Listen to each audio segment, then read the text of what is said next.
Malo soy fua, ol si fufonga samo, Radio Samoa, tasilima iwa tolu amo, se kia Radio Samoa. M-A-M-B-O, Mambo.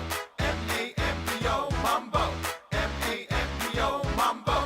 M-A-M-B-O, Mambo. Go. M-A-M-B-O, Mambo. M-A-M-B-O, Mambo. M-A-M-B-O, Mambo. Go. You for your father, say my amigo, my tamale. But to find solo ya eva, amigo, I will pay you the pay. But on the shit to a family, pay out to put a fire of the love. So they only met him out when I live for a little time. You for your father, say my amigo, my tamale. But to find solo ya eva, amigo, I will pay you the pay. On the shit to a family, pay out to put a fire of the love. So they only met him out when I live for a little time. Here we go. Go right, go left, go right, left and right again. Go left, go right, and left again. Shake your hands to the top, shake your hands to the ground. Hop to the left and hop to the right. Jump forward, jump back. 1, 2, 3, go.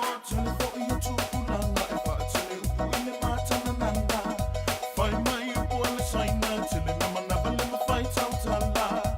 I love how you fight tell the Lord some mutu. Find out passy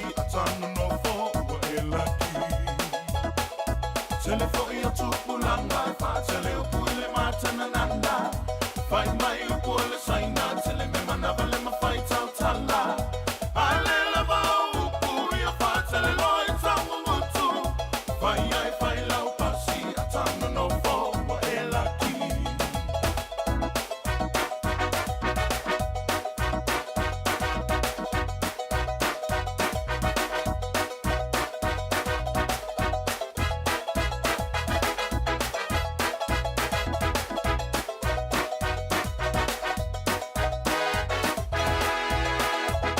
If you love somebody, let them go.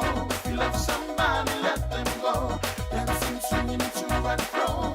Dancing, swinging it to and fro. Well, if you love somebody, let them go. If you love somebody, let them go. Dancing, swinging it to and fro. To and fro. I'm she for your other passion. Me a bay, you see for my no for no, sit a my ita is. We only key toy, I'm a party. Only my little holy, well, I know on the taxi. I love it, no, only passing. So far, on the oil, in the valley, my only she for your other passion. Only make me a bay, you see for my no for no, sit a my ita is. We only key toy, I'm a party. Only my little holy, well, I know on the taxi. I love it, no, only passing. So far, on the oil, in the valley, my Ladies and gentlemen, that is our Mambo Samoan hand jive. Come on. Hello, can you go? Hello, can you go? Hello, can you go? Hello, can you go? Mambo, M-A-M-B-O, Mambo. Hello, can you go? I said M-A-M-B-O, Mambo. Hello, can you go?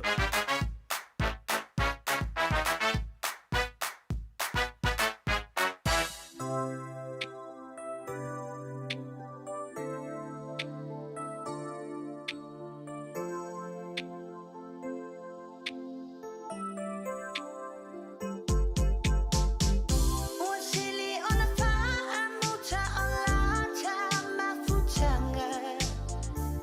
If you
Samoa. Taslima iwatolu amo. Uma whaiuna awina tu telefon mai Samoa. Ona o le lango mai ale ofisa malanga o le ADS Travel. Telefoni o iwa, tolu iwa, lua o, faselau. Tolu iwa, lua o, faselau. O te whatalofo ero tātou mosinu ubo tātou wheroa i mamafu tele nei fo i sa fau o ngā tutonu o le nei vā yaso o tala mai Samoa. O taunu ule ofisio le taitai o le malo Samoa le fionga i le pāle mia. Se wala au whaalo alo mai tai o le whainga malo a Amerika Samoa. Ina ia awa i atu le fionga i le pāle mia. Le sunga la uli le mali atoa le ua te apola te Valfosi Schmidt i le sauninga i te talalo i ai. Le maota fono fou o le fono au fai tu la fono tu tuila ma manua. O le avala au whaalo alo sa wha ailoa i le whelo inga le pāle mia. Ma le fionga i le fonga fitalai o le maota sui. Le fionga ia sa vali te lavou ale. Ma le fionga i le senatoa. Le fionga ia olo lu uau le tuni. O le stofi Samoa au le aso lulu leo le vai aso nei Amerika Samoa. Wa wha moe moe te tala aloa i ai le maota fono. Ai o le malanga mai lo tātu utinu o le fonga fitalai o le maota sui. Ma se tasi o fionga i senatoa. Na mau ai se awa noa e tala noa ai inisio ma tā upu maleli i pāle mia. Ma tā upu ia o lo li poi i tonu o le atoa Samoa. O se whaata singa. I le vāo tai o whainga maloa Samoa e lua. O le asolulu nei Samoa ua toi tali wai le whainga malanga. Na o fiai manisi o whaipule o le maoto sui ma se loia. O le whaatautoina o sui whaipule o le pae ingalona sfurufitu o le pāle mene o Samoa. Le ana whaia ia se tema. Na vala au whaalo alo ai mo le te mua. Le tai o le tātou malo i le kovana sili. O le fonga fitalai, o le fionga i le pelestene o le senate. Manisi o sui maua lulunga o le whainga malo tutuila mamanua. E awa i lea sauninga i le mai ai o le tātou palo te tele. I le masino o kuso o le tausanga nei. E valu atunu o le Pasifika o whiwhiria e au fia i ma Samoa. O le alatou toe to tō nisi o la au tau whaatoanga. O na whaatai lea ia i o isi atunu i awala ma whainga e ola ma fua le lei ai. Ia la au tau whaatoanga. O Samoa, o whiwhiria na te tutore la au le koko. Ma whaatino ai awala sili o na le lei masaonga le mu. E ati na e ai ina ia le lei o na fua mo le whaonga ina. O se porkalame fiso swani le nei le malo saina. I se whainga paanga man whalaptonga o tau mawhalalolangi le FAO. O le koko e pēna sila fia. O se la au tau whaatoanga o lo to tere whai whaatoanga la iti lo tātu utanuu o lo lātou to. Ma o le mafuanga fo i leo le au mai o lea la au tau whaatoanga e ati na e Samoa i tonu o lea porkalame. O isi atunu o lo au fia le porkalame le nei o fiti o lo lātou ati na e le la au o le ano po le turmeric o le atukuki o le talo e ola i no whanga whaatau fusi e tele ai le vai o le atunu o Solomona o le manioka o tonga o le ufi sua malie po le sweet yam. O le atunu o tuvalu o le toino le la aule o le ulu ma atunu o nauru ma manuatu wa lātou wati na e ai lafu pua apo ati na e o mea i tua lo. O le fiso sani o le malo seina e whaatupe lea por kalame tau whaatoanga e tau wala lea le whainga paanga ma le FAO. O se tasi o tau mawhainga e wha mawina iso o tanga wha malo Samoa, ma lea atunu ua atoa le tau sanga nei, le 5 se fulu tau sanga o ia so tanga wha malo. E toa whase umalanga o tangata whainga luenga sinia, mai le ofisa nu mela wha mawina Samoa, po le Samoa Bureau of Statistics, o lo ia i nei au satalia i le nei vā yaso i le wha moe, e ngā lulu e manisi o le au whainga luenga o le ofisa nu mela wha mawina, a le malo au satalia e mawai se isi malama lama, ai maise o to mai wha o popo, i le ngā luenga ma whetu wha i eisi la fia, e wha tino ai lea o ina ma le tu wha ta si o whainu mera. O se vaenga lea e tā ua tele lea tina e o so se atunuu, ma lona tūlanga i le tamau a inga. O Samoa ma lona tina e o le tasi leo vaenga tā ua tele, o le wha mawina o whainu mela mai so se au nanga le malo, ina ia sao wha maunga. Ai le tasi o whetu wha inga o to mai ma malama lama ia le porkalame fisoa swani au Australia, lea ua wha ingoa ina o le tautai, o le tau amatanga o le masina le nei, na malanga ai fo isui o le mtanga aluenga o tupe le malo, e whetu wha ai, masui o le mtanga aluenga o tupe le malo Australia i Canberra, le lau mua o le atunu. O le songa fua fo i o le vaso nei, na malanga atua i le atunu ni tangata whai ngā ruenga, mai le ofisio le toi fuata ino o tū la fono, po le Samoa Reform Commission, i se porkalame fo i whapea ua wha moe moe, e mai ai le solua sifurvanu o le masina nei o Novema. E uru fale atu le whai ngā malo fau o le pati wha upu whai o le wha tua i le atua Samoa utasi, o ta oto mai le li poti o le suenga wha sue tusi, po le Forensic Audit Report, sa ini ai nisi o ati na e le malo ua tonai, pe sa wha pe feo na wha ngā ioi. Pe tai o le ua wha i loa le fionga i le pāle mia, e le i tau nuu lea suenga i le o onga e te tau no o iai. O kika eno mai vai lipoti, o kika mai fafo. Peita, na maua le tala muli muli, o lo ua afia i mā tātou o kika i nei, iti so lo tele tonunga, tu pera ngā luenga i whai e o kika i mai fafo. Ina ia sanga tonu lava le tūlanga o le suenga i atoa me umolo mai. O le whamtalanga na le ministano mai e tea. E o le solulu, a tonu le o atuaifu funga o mamatilo tilo loa le kapeneta i le mafuanga na lai o na va ili poloketi umanei. O le mau o le malo tau, o le malo le fato atu le mai. E le te tau na mato o mai pongi sa tau ave le tunu whapea. O nā whai na mafua i lua whelu sūtasi, o mato muli mawina, te tau na va ili manino, le malo fau la tu le mai. A o mato iai ma le sao whapito. I ni poloketi o lesa iai le tūlanga whapea, e le i le leilo na whaafoe ina, ma le tau nunga. Ma le ata te muli mau. E iai poloketi na whai, e le i tau nuu se tau nunga le lei. Le na mafua i o na whai le forensic audit lea, ma le lua whelu sūtasi. O lea ua umal no fo ingo lefto a meli poti. Wa umi tele na fatari.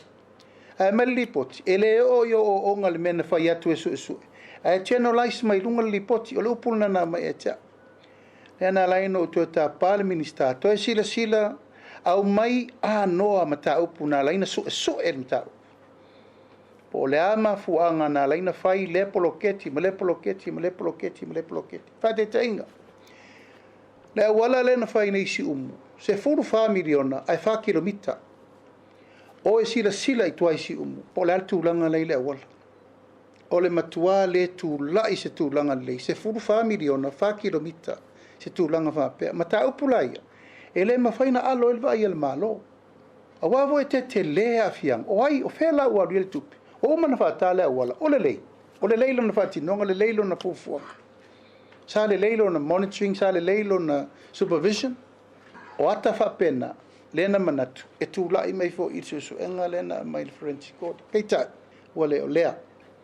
Le fionga le pāle mia, susunga la auri le mali e tole o te apolata i vao, Fosi Schmidt. E peo na si le fia le atunoo, o le whainga malo mua le whātua tua i le atua sa mo utasi, ina ua mai ale palo ta tere o le tausanga e lua o lua tasi, na amata whaata oto ai ma le fuafuanga, mo le whaia o lea suenga tau tusi. Mai ta pena le palo te tele whaafuase i a au kuso, o le tausanga nei, o tau au le kāpeneta le malo tausi lea li poti. Mai ale palo te tele matula i mai swinga i pulenga o le malo. E le i whaia se fina ngalo ma se whaai unga i lea li poti whaasue tusi. Ai wa iai le wha moe e tu inatu i luma o le pale mene. Tala i o le nei aso, soifua. Radio Samoa, tasilima i batolu, amo. Radio Samoa, tasilima i batolu, amo. Look around! Look around!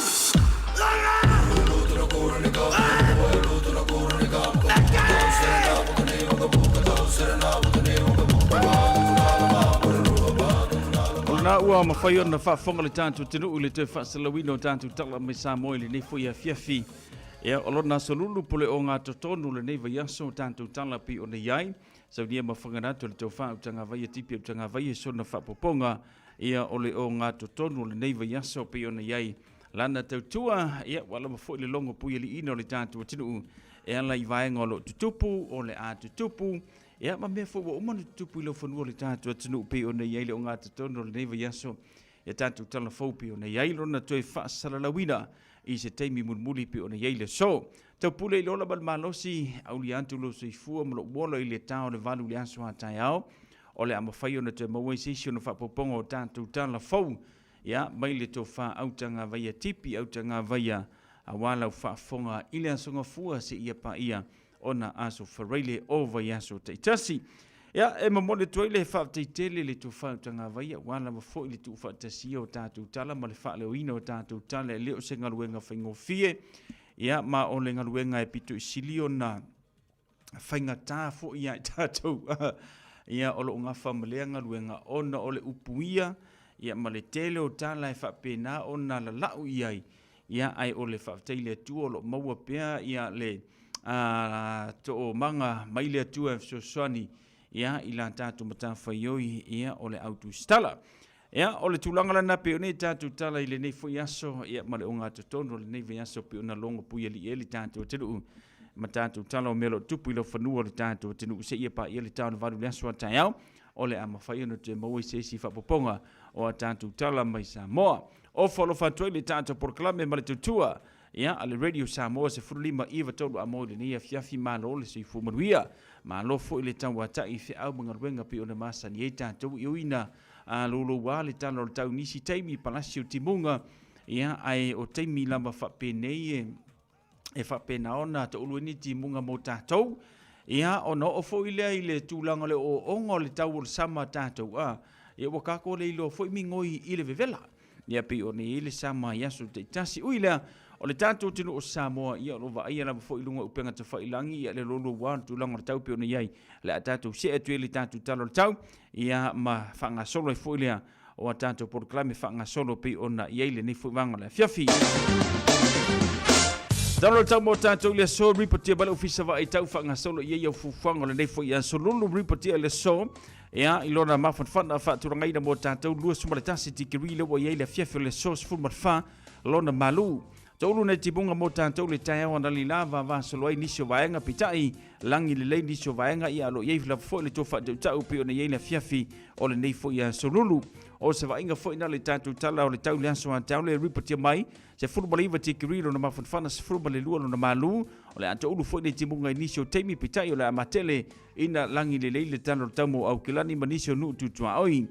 Se mali tātou talo le tau mo le vainga le aso wharaile le wha ripotia mai se furubali fitu tikirilo na mawhanwhana se furubali na malu ia pe ona i le talo le tau mo le tātou tunu o ile nei fo i vanga la fiafi.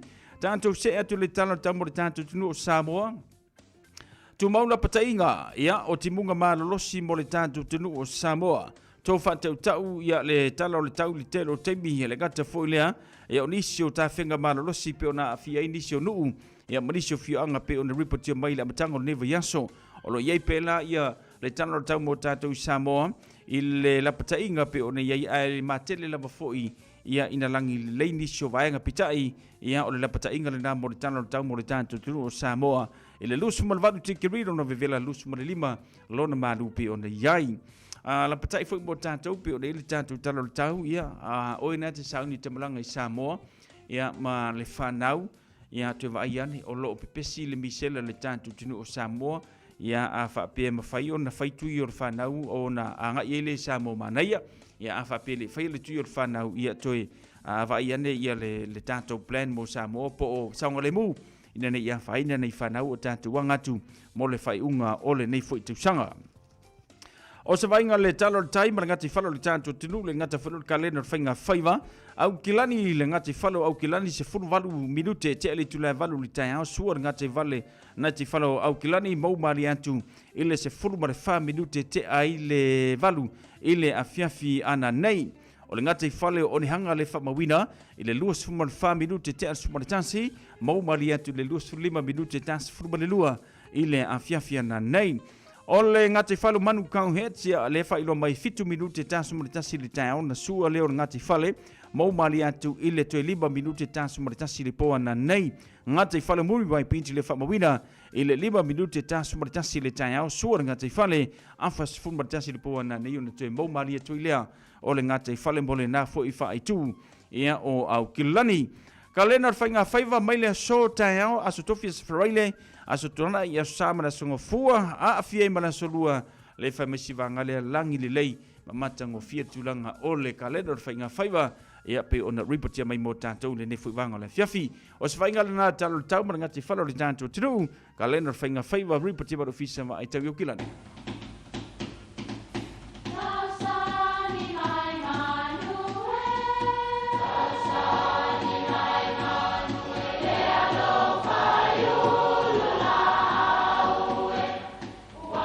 E o whanga manu i ululu o la au, awa e whawhanga I funga o la au. A o le tangata, e whawhanga I upu matala. O le mawhileo o alanga upu mamuanga ngana Samoa maona whaapongai, e a fua I lona sio mianga. O lona lea sao I le whaatufunganga o le iloa whaale aso, mai le tautua se ia o ina pule. O alanga upu mamuanga ngana, ua lanto mamanuina le tō whamanino a Samoa, mana tua fo'i, e tāo fitau muli le atunu. Mapuane ia I le sasanga. O la au whaalama e lua e whawhau I pou tū lua. I le talantua o se maota, e tautau ai tāo mawha po taunga. O la aula ia e taua o sasanga. O upu e whaatatau I se paia ua mapu mai I mea whaingatā, po o se ngā luenga na whenga iai. O lea ua taliu mai le lupelele malie na whaalele ma ua tūlima tūtula. Ai mapu ane ia I le sasanga, ai se I tau mawhaiantu a wale whitalinga lea ua o pea I le maru. E ui lava fo I se nau I le tae ao. Ai o le mea le lei le whesi le whai o le utanga ma le moi whale upolu nei. O nei le whaingofia le tausinga o le nofo vā whealo aloa I le lei o whailaunga. Mapua ne ia I le sasanga. Manuia lau whasausaunga. Tā alofa Samoa, wau le nei o kāsputi alu, au wale suia le ngila ura le kio. A eva mai I le se furu lima iwa kolu, a mo. Radio Samoa, le vela a. O se whapaponga na o tātou porklame, mau wha Samoa moni mai le tau wha asiawa Antonia Tuipea, ea, ma le whapaponga le o ngā totono le neiva yaso, aso antaanga la mwhaina e tue whaponga le tātou porklame le na, ina ua lus furubirute ua te le tu le fitu male tautua, Radio Samoa Sflima, iwa tolu amo talofa.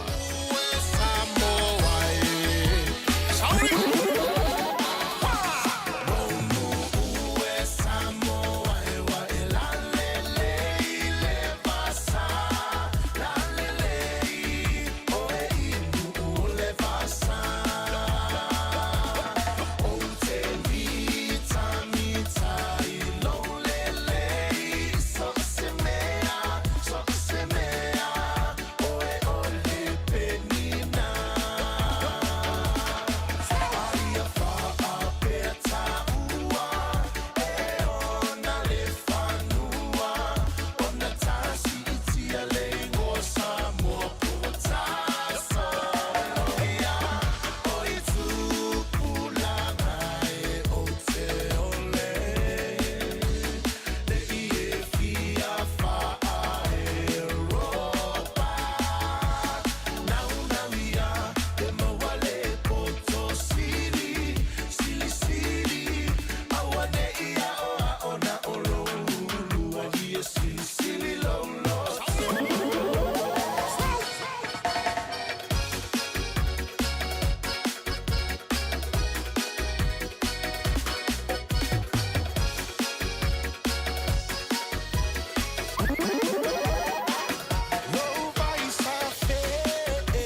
Ole tofia le teine Samoa ya mala mala male taina ole sua le palua vama le sula tonga ia mana tua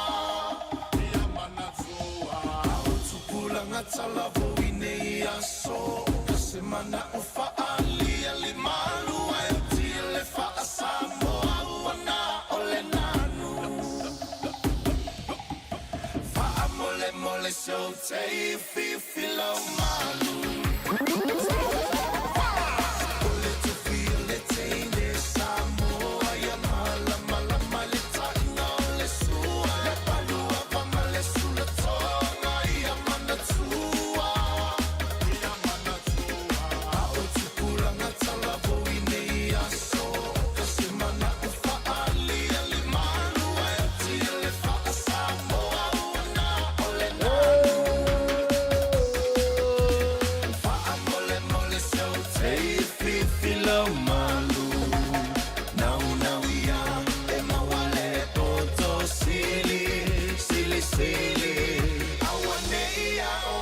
Nai whaafifianga sufi floi mo tātou mai a waino.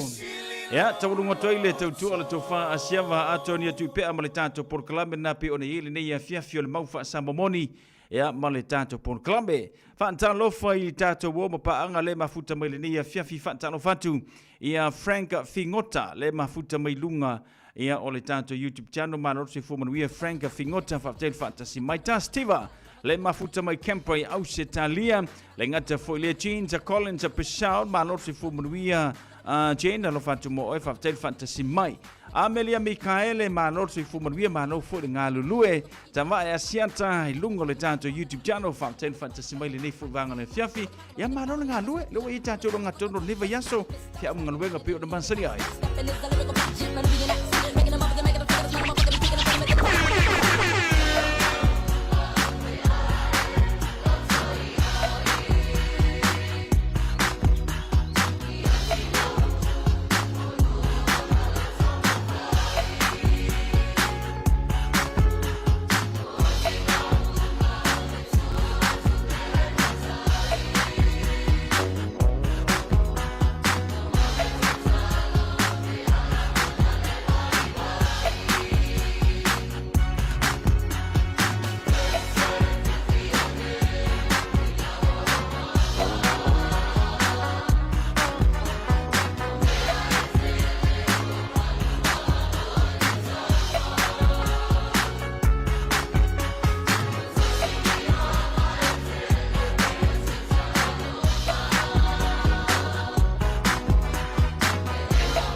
to tonga ilo maota. Ini tau lelei, toi anangata. E mawai moenga ngau si tutona ni usila. Fa apea se tino fōa le potu malolo. Lau ai manofoa, TV, la au pese, usa aisa, masini ta lava, telefoni fe aviai. Maisi. A fiu ane loa ili whawhituwha Great North Road o tau, po le tolo fituiva Great North Road I Henderson. Le Casa Beds and Appliances. Telefoni o valu se lau, lua, 5 o valu se lau, lua, 5 Avia maua sosa, Omega Ka, Ianga lowi moa, Omega Ka, Sabale tau mofie, Omega Ka, Fili mai loile Omega Ka.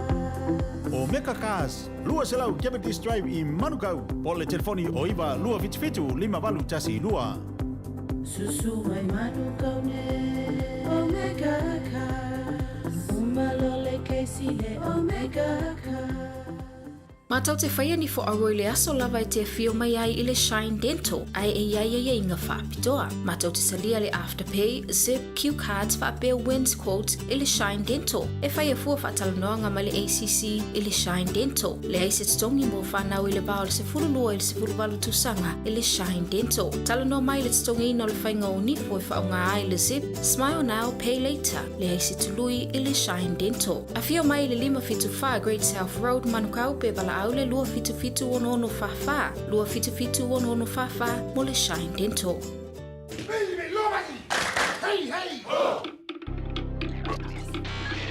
Tasilima I Watolu Amo. Radio Samoa. Amelia Mikaele whaatalo whatu malole ngā lulua I whia mga luenga le neva yaso tāua telefoi ia laumata whaio ia mise ia ngā luenga lo e tau tuai. Hawtele whaatasi mai ia alo whatu fwoi mo e manuia whia mga luenga o whenga iei o le neia fiafi. Tile Ioane malole soi fubanuia mai pampa toe. Bana ia le neia fiafi le. E vaiva, sina wha manustino, lua suluiva viduta na tā leo le tūna e valo.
matangi e uangi ua lola ua pe au o le sami. Ua pa ule fetu le la satu i le mai lua mai o matangi. A o ai fo i le la ua tu i le mai le sami ma e lani. O la u pele la u ma amora, fo la ua tu i le taita fola. E si a uluku e si le la le lei. E se fo i ana tifi ma i o na ponei. Ai u te le fa ae aina oe, ua lairo u fa a benei. E le rosa a fai lea mo usei.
Nai whaafifianga su whiwhroi mō tātou i le nei poi wanga le whiawhi no tulai ma le tātou te mile wati se furu valu minute o na tālo leo le itu lai valu tāl valu i ona whaatasi mo fwilo sunga le li malu le malotu manu wao siki asiu mo le tātou porkalame o oe male tu la fono.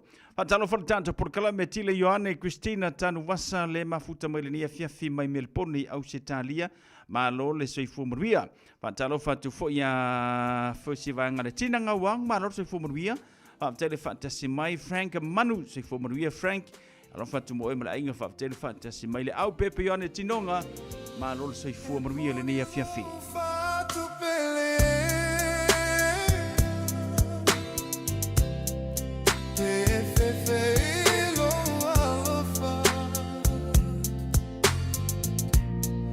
Vai toto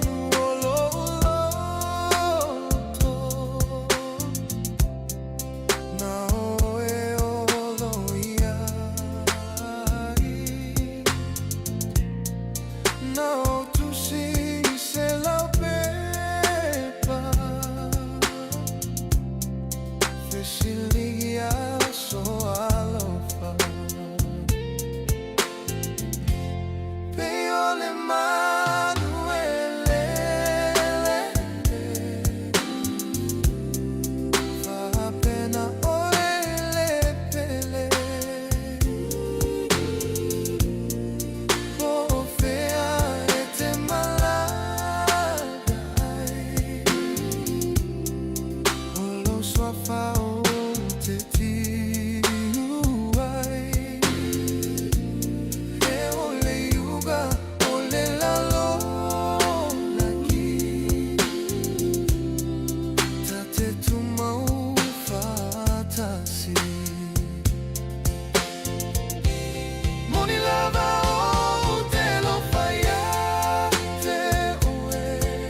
Nai whawhiwhianga su whiwhloi o le nei whaivanga na fia whima le tautua le Radio Samoa Sfulima iwa tolu a mo kano whakeiro oi.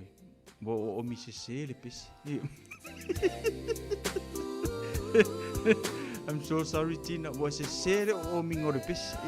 Ia a me fu ingi ko inga kau whapengi manga ia mai. Tatu tala noi le tau. Le wala pata ia le tatu te nuu le tūlanga le misela. O le teimine o le tausanga e tele na aluta whaonga ma pokala me wha ngā solo nei a inga le tatu te nuu o Samoa. Lona winga, whawhaingo fia le tala. Whaile tui o le misela alau whanau pa whapea nai tau teo mo le whanau I Samoa. Le leila wale tatu ta pena ina nei umane fia ngai tatu maloi matamalingi. Ono mea tutupo Samoa lo whapena ona Iaila pata inga le na mole misela. Whapena o ila pata inga whapena mo Samoa. I whanau ma tātou tangata nu o Samoa. E tatau mo tātou. New Zealand, Australia, Amerika. Ia e tau fōna tātou no fauta iai. Ia ma tātou tapiripena. Whaile tui o le pui o nei whanau. A tātou te lei malanga tui Samoa. Le ngata le whanau a tātou fui mātutua. Ia mantua fōi pēona o tāou le teimi o solo. Vai teimi nei. O vai teimi o porkalamea a inga I Samoa. E le ngata I whaapuiponga. Ia o tūlanga pe o nei ai sau whai. Ia ma tūlanga porkalame wha ngā soro le telo e ka le sia. Ia whanutanga marisi o tūlanga pe o nei ai. Ia mau lava se singa na iau ainga. Ia ma tūlanga pe o na whai ese hinga whainga malolonga mai te amunga ruenga o le whai unga o le nei tausanga. Apopona le tala, tātou lava tā pena. O vai teimi fōine le tātou tunu o Samoa. O iei lapa ta inga. Ia o tulanga ia o le tau. Le ngata ina mamafa ti munga, malolosi ta whenga, ia ai ono a fia I fo I tātou. Ia savili malolosi pe ona iai le tulanga fōlea o le tau susu mo le tātou tenu whai ngore te tanga ai maise o le amatanga o le tausanga. Nai vangala le nai whamanatu mo oe ai a whapea e whaisi pisi te lo lau porkalame. A ve lau wha mua le saunga le mu. Le ngata I lau saunga le mu o le saunga le mu o le whanau. Pe a whapea o le sauni mo Samoa I le whai unga o le nei fo I tausanga. Nai vangala le na o le aela pata I tātou ia manai whamanatu le na mo tātou I le nei fo I a fiafi o tātou wangatu mo le whai unga nei va yaso.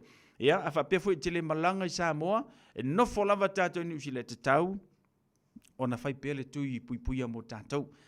Le fo mai tau matuto, tele na yo tātou mātutua mai Samoa, ia lea sanga vai le tātou sikisengi, le oi tu tono ni usi le nei, ia vai pele te tau na whaile tui o le lomatua mo le toina, ia puipuia mai ei lātou, I wha mai pe o ni ei tātou.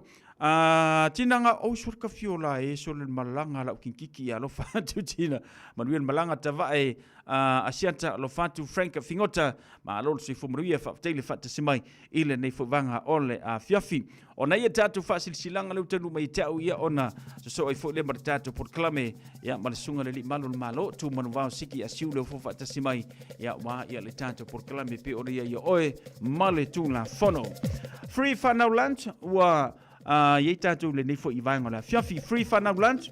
Wā ma ainga o Aukilani. Wha mau wha lelei aso wha pitoa nei al whanau community lunch. Maua fua le mea aita mafa vevela. O le ti vevela whala au aina lava second hand ia moenga. Ia male tele o isi meaonga molo maota. Maua fo I le face painting ane whanau I le ise tupe wha anuai I nei aso ua tapenaina. Aso sa, aso lua sumatolo Novemba, mai le afar sifuruma le lua I le wauli, sa ia pa ia le afo le lua I le fiafi. No whanga e whai ai o le East Day Reserve I nai Avondale I le kāpaka o le whatautai ai le tātou Port Columbia le nāpo le free whanau lunch. O le whaasilsilanga mo I lanto ume tupunga mai a tala taina, nofo mo I mai tua tuinga mala tala taina, ma tā whanga o rutongia I ale pata, o lo alala I Samoa, American Samoa, ma so se tafa, o le kelope, o le awhaia le tātou tala noanga luna lua, whaia lea I le Theatre Unlimited Cafe, I le toluanga I le 5 te anta to row, I West Auckland, lua se furumariva Novemba, lua o lima, aso toa nai I le tas furumari lua I le woli, mātou te wala awantu I le awa ma le whaanoano I le paia ma le mamalu, I o tautulanga whaalupe, a fia mai matala mai a au, o lou le awai mai, o le ale whaatali ai fuafuanga, a le tātou ainga poto. Mo nisi whaafsili mai le telefoni ni usila o le orua fitu, whālua o, tasi 5 po le telefoni au se tāni o le o whātolu, lua valuiva, iwa lua, iwa fitu, sei nia tala taina, valusia tala taina, le ala isala no William Palmer, tu inga mala wa lotu tala taina, ifo po ono sa ipama, o lo sei nia le tātou whaasilasilanga lena. Awane ngalo saulo mingo le tusi o le songa, whaatasi ai ma le lolo minga, o le vao filifili, e mawai whaarupenga o Samoa e se sifon tutuila mamanua, o nisi o tala tu o Samoa o ngā upu, o le matafa yoi le matai le whainga o le whaalawelawe, e pei o le whaapoiponga, ma liwo le o seo singo a inga, whesila whainga, paolo se i whaanoano whaalanginga, o le kalesia ma le telo ngangana whaanolonga, fitus furu tālalo na tau, na le ofisa lava na Radio Samoa i le tolu pātolu ono Hopewell Avenue i Manukau, e te mawai, mo nisi whaamatalanga wana au le lua na lua, tansi 5 iwa tolu, lua na lua tansi 5 iwa tolu, pe tanga iane, i le shop at Radio Samoa, .co.nz te whaima Yesau Oka, o a tātou tusi le nao tātou wanga tu fwoi whai ungo le nei tau sanga, i te whaime alofa i sa wo, i a misio nei ainga. Ainga sa lua whau i mangiangi, mātou te whaatulo watu i lau whaafofonga anga Samoa, tulou na lava. Ai whaasino tonu le nei whaasalaunga, i le mafutanga ainga sa lua whau i pito nu o tā fito i mangiangi. O le awha tanu ina le tātou whono tanga i le aso lua sifuruma le lua masina sumalitasi lua o lima, aso toa na i le vai aso nei le itu la sifumalitasi le taiao. Whaia le moto le taitai whono, a fionga pa i a tea, a whaifua la whaele. I le tuatusi o le numela se fulu pe Salo Place i Otara. E talo sanga ina i le tātou break up, a tala no ina i le tātou break up, e whai wina inga ruenga o le nei fwoi tau sanga. E mana o mia lo susumai, e whaali so finangalo i le aso ua tō whaina. Whaafetai lava sei nia le tētei whono, mane lamlaua whono le tātou whaasilasilanga lena.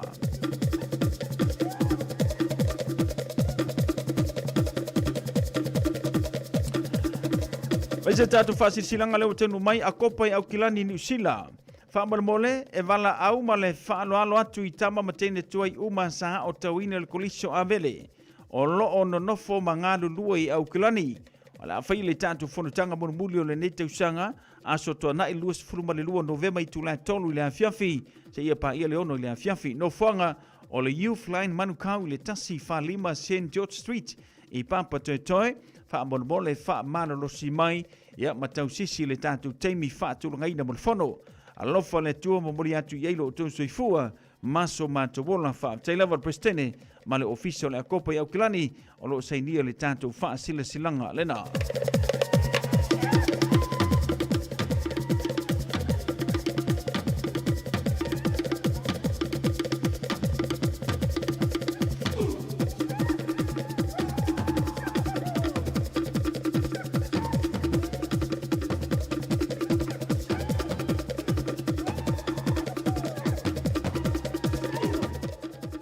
Ya, la lei Paulo nane e tātou whaasisilanga leo tanu mai e tau le nei whuvanga na fiafi male tautua le Radio Samoa se furulima iwa tolu a mo. E no te whaminuta na tā leo le tūlai valu tāna valu le tātou por kalame o oima le tūlai whano.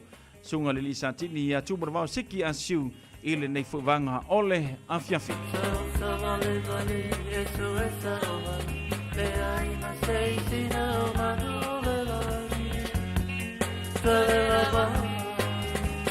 And I'll follow for your time. To the mouth, see me right to my love. I'll let go, that's why I go up for fire. I'm willing, it's the truth. I'll eat the day you want to for my name.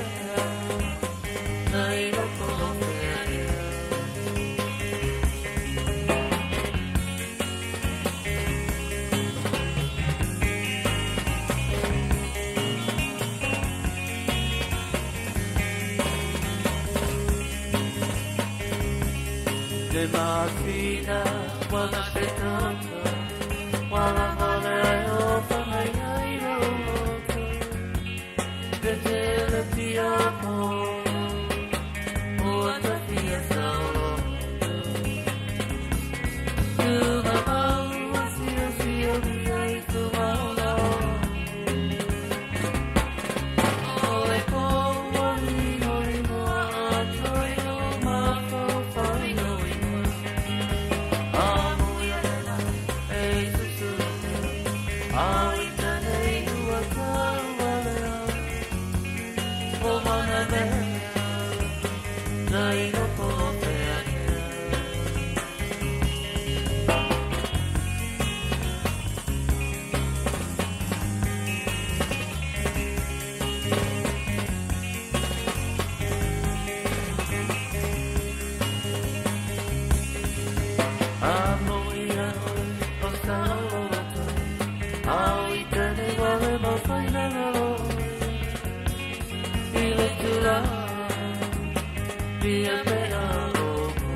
Ole penino tia fau marisio. Fafifianga mo tātou le nei a fiafi Franka Fingota, mano se fumaria, fatalo fatu foi a fa manu le mafuta mai le tātou por kalame o whanofa tui foi. Ia, isi ono uso ia taile mafuta mai miru peku wese I mele pone au se talia. Le maua mai le tātou por kalame le nei a fiafi fatalo fatu foi. Ia taile to le pai ali pele, e lunga le tātou YouTube channel pe o nei le tātou por kalame male tautua. Le radio Samoa se fulima iwa toru a mo. Ua tana walu, le fo mai tau watu le nia fiafi, ia ua whapena na whaatasi mai le sunga le malu le malo. Tō manu wao siki a sio o fo le tātou por kalame o oi male tū la fono, ia pei o na masani ai le nia fiafi, ia e ta iluova ia soma whaanga solo le tātou por kalame. Ia le fo lau mau le tātou mawhtanga alo ke vai a kusole, o la hese ki harap ka maso le le, ke vai kai longa e maua I ar kakangi o tu mon wau se ngase sol. Se fo manu ia tu mon wau, mano le ngalu mano fo le fa malo si fea manga no ke vai lo ia o pe se mano si fau. E o mai e tia uri. Se renga se ngase e kasi ngase na. Ia sai fo manu ia I lau sunga sauna nei tu la la fiafi.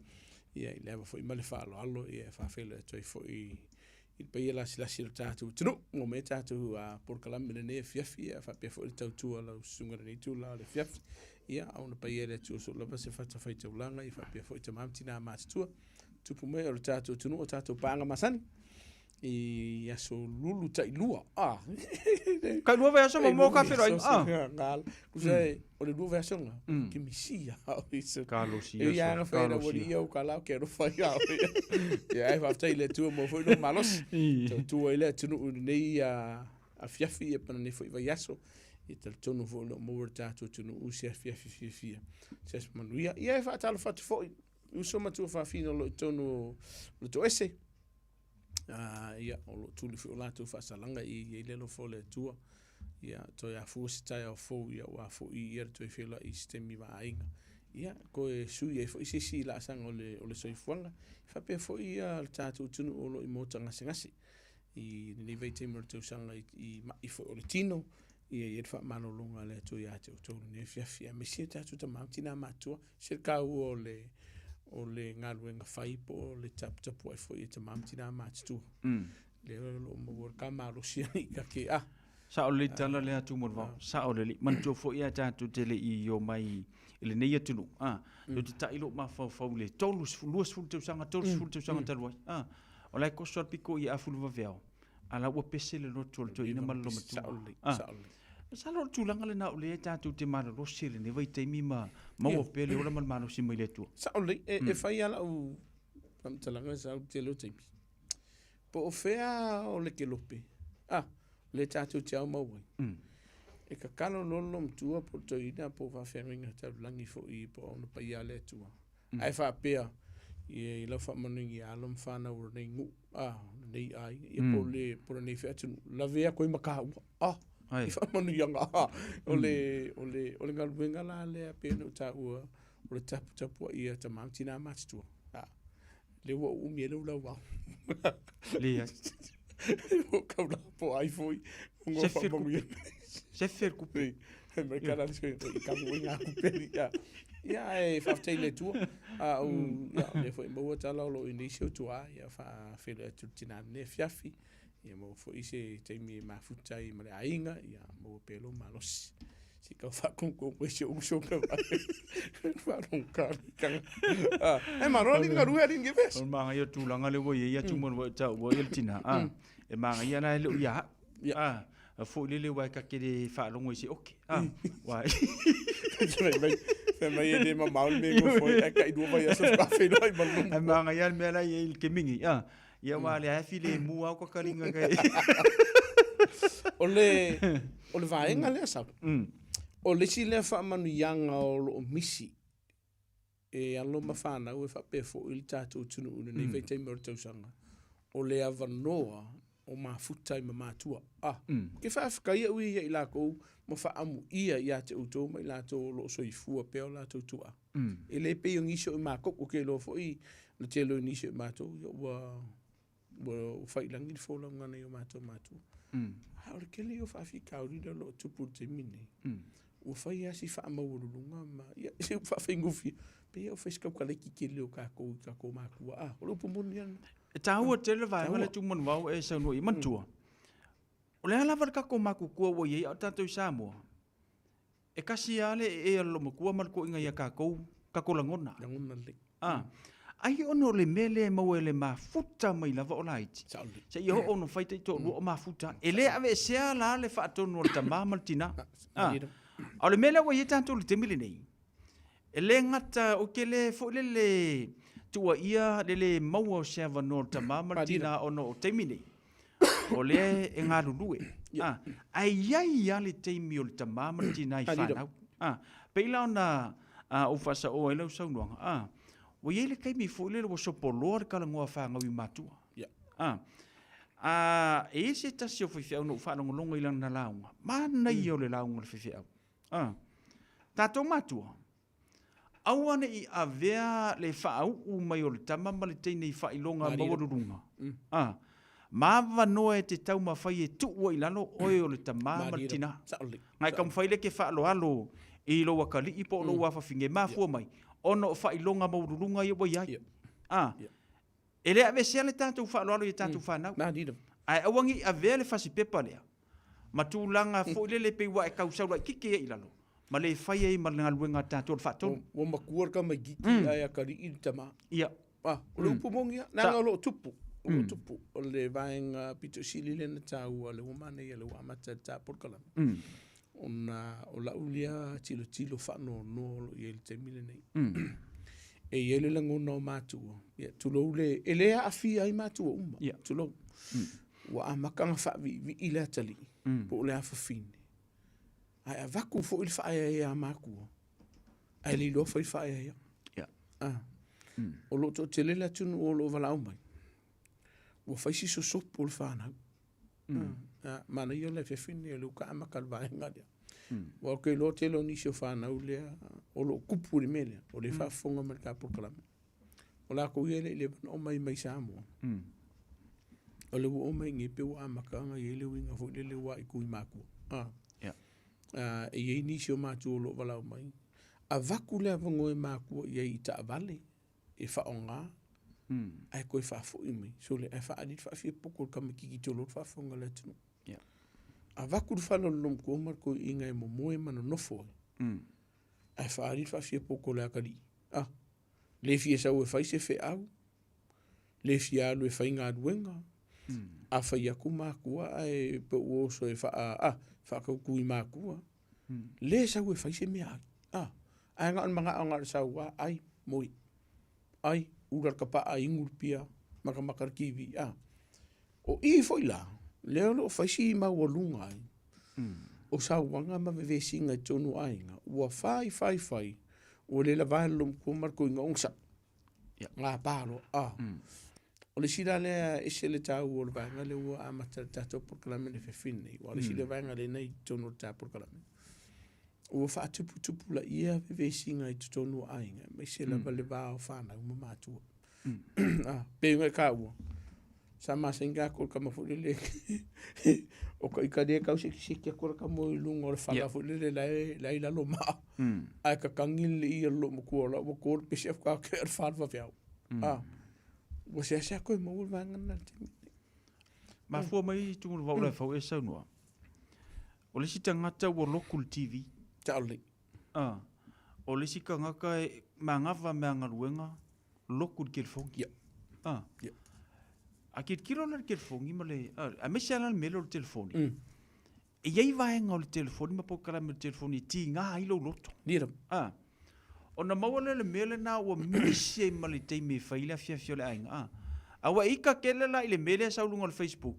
Ma fa la utele atu ilo wika ile ainga.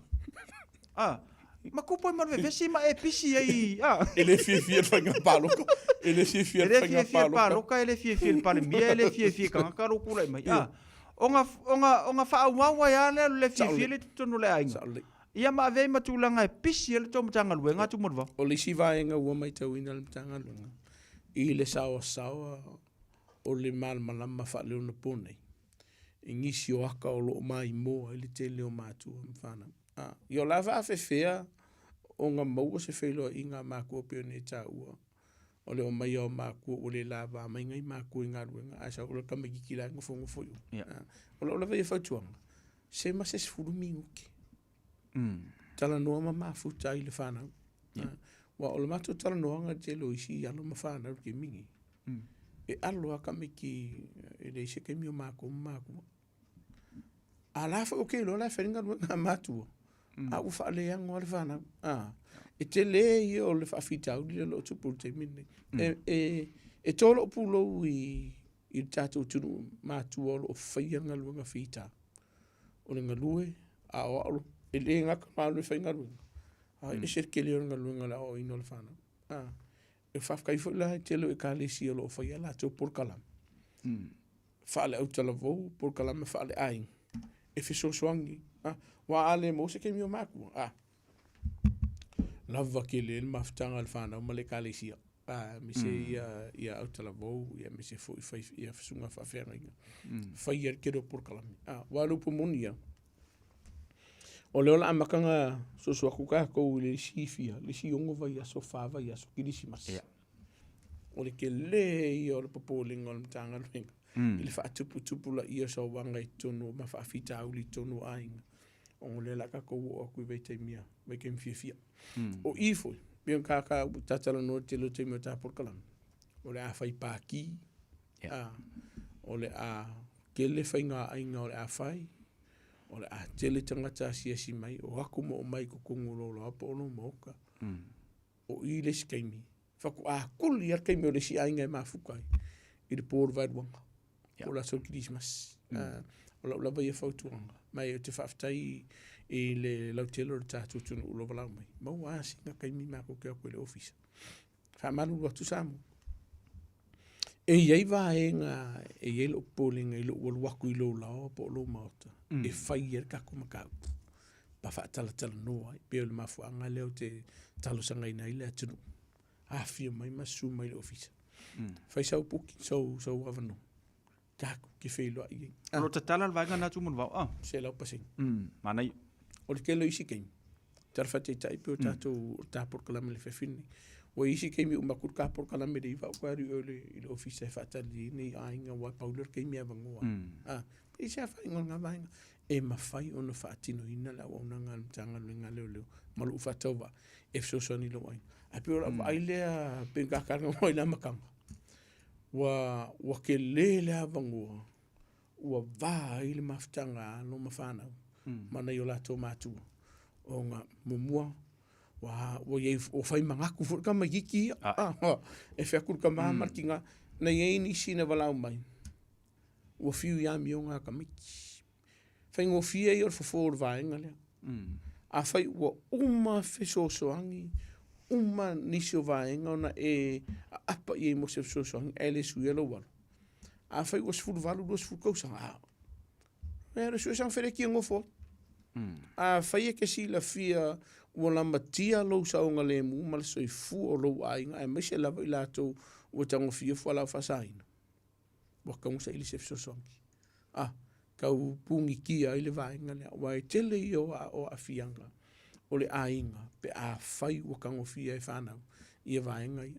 Kau kikirei dopo o lai ou li skanga kare fia se furu o kupe. Ngau le au mai o whala o fasaina. Ai le e vese kupe. E honga ke ua mai tangatana e o sa wha ili whalea. A wakume a whale kokongi e ia. Ia le ngasua le ili i porka mai ka ili au loo whai. Lua, e honga ke ua mai kam whai o sa wha ili ainga ne a wakukupe a kokongi e ai kalafu. Ono nauinga, whai se fuafuanga. Sa ili se fesosoni, a ele ike le maunga, ngon mataupu. Ai penkaka ua madam kang amu ia oko. O loo soi fua na i o tautua a. Ko ke mafuka ke mini ka ke fia mo le avano e mafuka i manga i o ka makua i a ua whailangi le wholonga. Ai whaafka i ola ua umanga. Ka penga loka i o langa i nga i o ka makua. Te lele ngā luenga o loo whaia na i o tātou a inga e mesela mamatua. Ai o la makua le wakikilu. Wa makaang si i le ia suwinga o le soifuanga ma leo langa. Ma vaenga ua kauawanga sa sopoa no ma whanau i matua. Ai iei fo isi maku. Peong kakalangor kilo kapur kalang. Pei o salama ko mea sua malia le paki i whakasi ma whanau. O ila, sa sila oi. O O le upu mongi anga kua kusawa sa sila o le matua. Whai keke i vaenga ia wā olo inga mālosi di suapa. Miksa lo mara vaenga fu le ke o se fala fasainga. Ia ngai ka penga la i le inisi o whawhitau le a tau whia ngai. O ngore vaenga lea. O wala ke koe whai ki o murumusi. A o ele olo ia ele ki marka kalo vaenga i ele tau untupua. After ya tu mun va ta ua te le vaenga le wo e ta te tala no. Wa le wa masalo ele o toi ma mausi te mi o lo ta te o le kiusi masi. I tau sanga umalo te me te wina tele na o ele ta tala no anga i vaenga ni te tonu ainga. O le teimi o kiusi masi ma le tau sanga fou o le teimi o ainga. Ta ua foi lal vaenga le peona e sau no whainga pāki ma tūranga whapena i wa vai a koe foi. Yo lai e kau mawhalo awa malo si ara foi kifa mai loa ka li si ku kifa mai loa loa fingi si tu alu le whainga leia tu mon vau a wha pe wa lua le tolu i tūla e leo tu tusa o mama fau il teimi de ni le se singa le se singa o e sau i le matua o lo so i fua lai fa kusa ka me kiki les fulu ngo sul fi kusa e lua me iai. A e le vave o ngā i. E matua lo soifua, mai o kele fo i lātou le matua lo soifua. Ua le mawhai o ngā fua upu e lafo.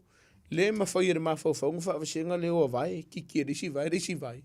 Pe a fua kame kiki. E o mai fo i kame kiki leo teimu o ngā i. O se sopo fo i whaamakalanga ngā ki whaia. E mo ia o le ui kako i nisi o atunu. Kawan kako koe fo i peri me sa kako wola mai. E le ingo whakasing mako o mungi whanga. Ona i ele watapu ia e te tauna. E le te tauna sopo ia. O le mafua anga lea. O ako ni makangaru na kulolu whafonga le tātou atunu. E o marika maa ua ola se maka. Tulo. E o mai le tina. Ua makua le anga whaia fo uri ngai lea. Wha uri mai ora whanga. Aisea, o le ua iei le vāle o le ua le mawhaiona. O ngā pui le vāle o le ua iei le vāenga le ua kolosi i lako. O le ua ingu whakasi. E mā nama i folisi kai au. E koe sala mua munumuti. Waku wai. Māenga i e watu whawhautonga. Se pula skafunge lau longa wha. Au ka uanga runga inga kua koe i ua ka whasamo.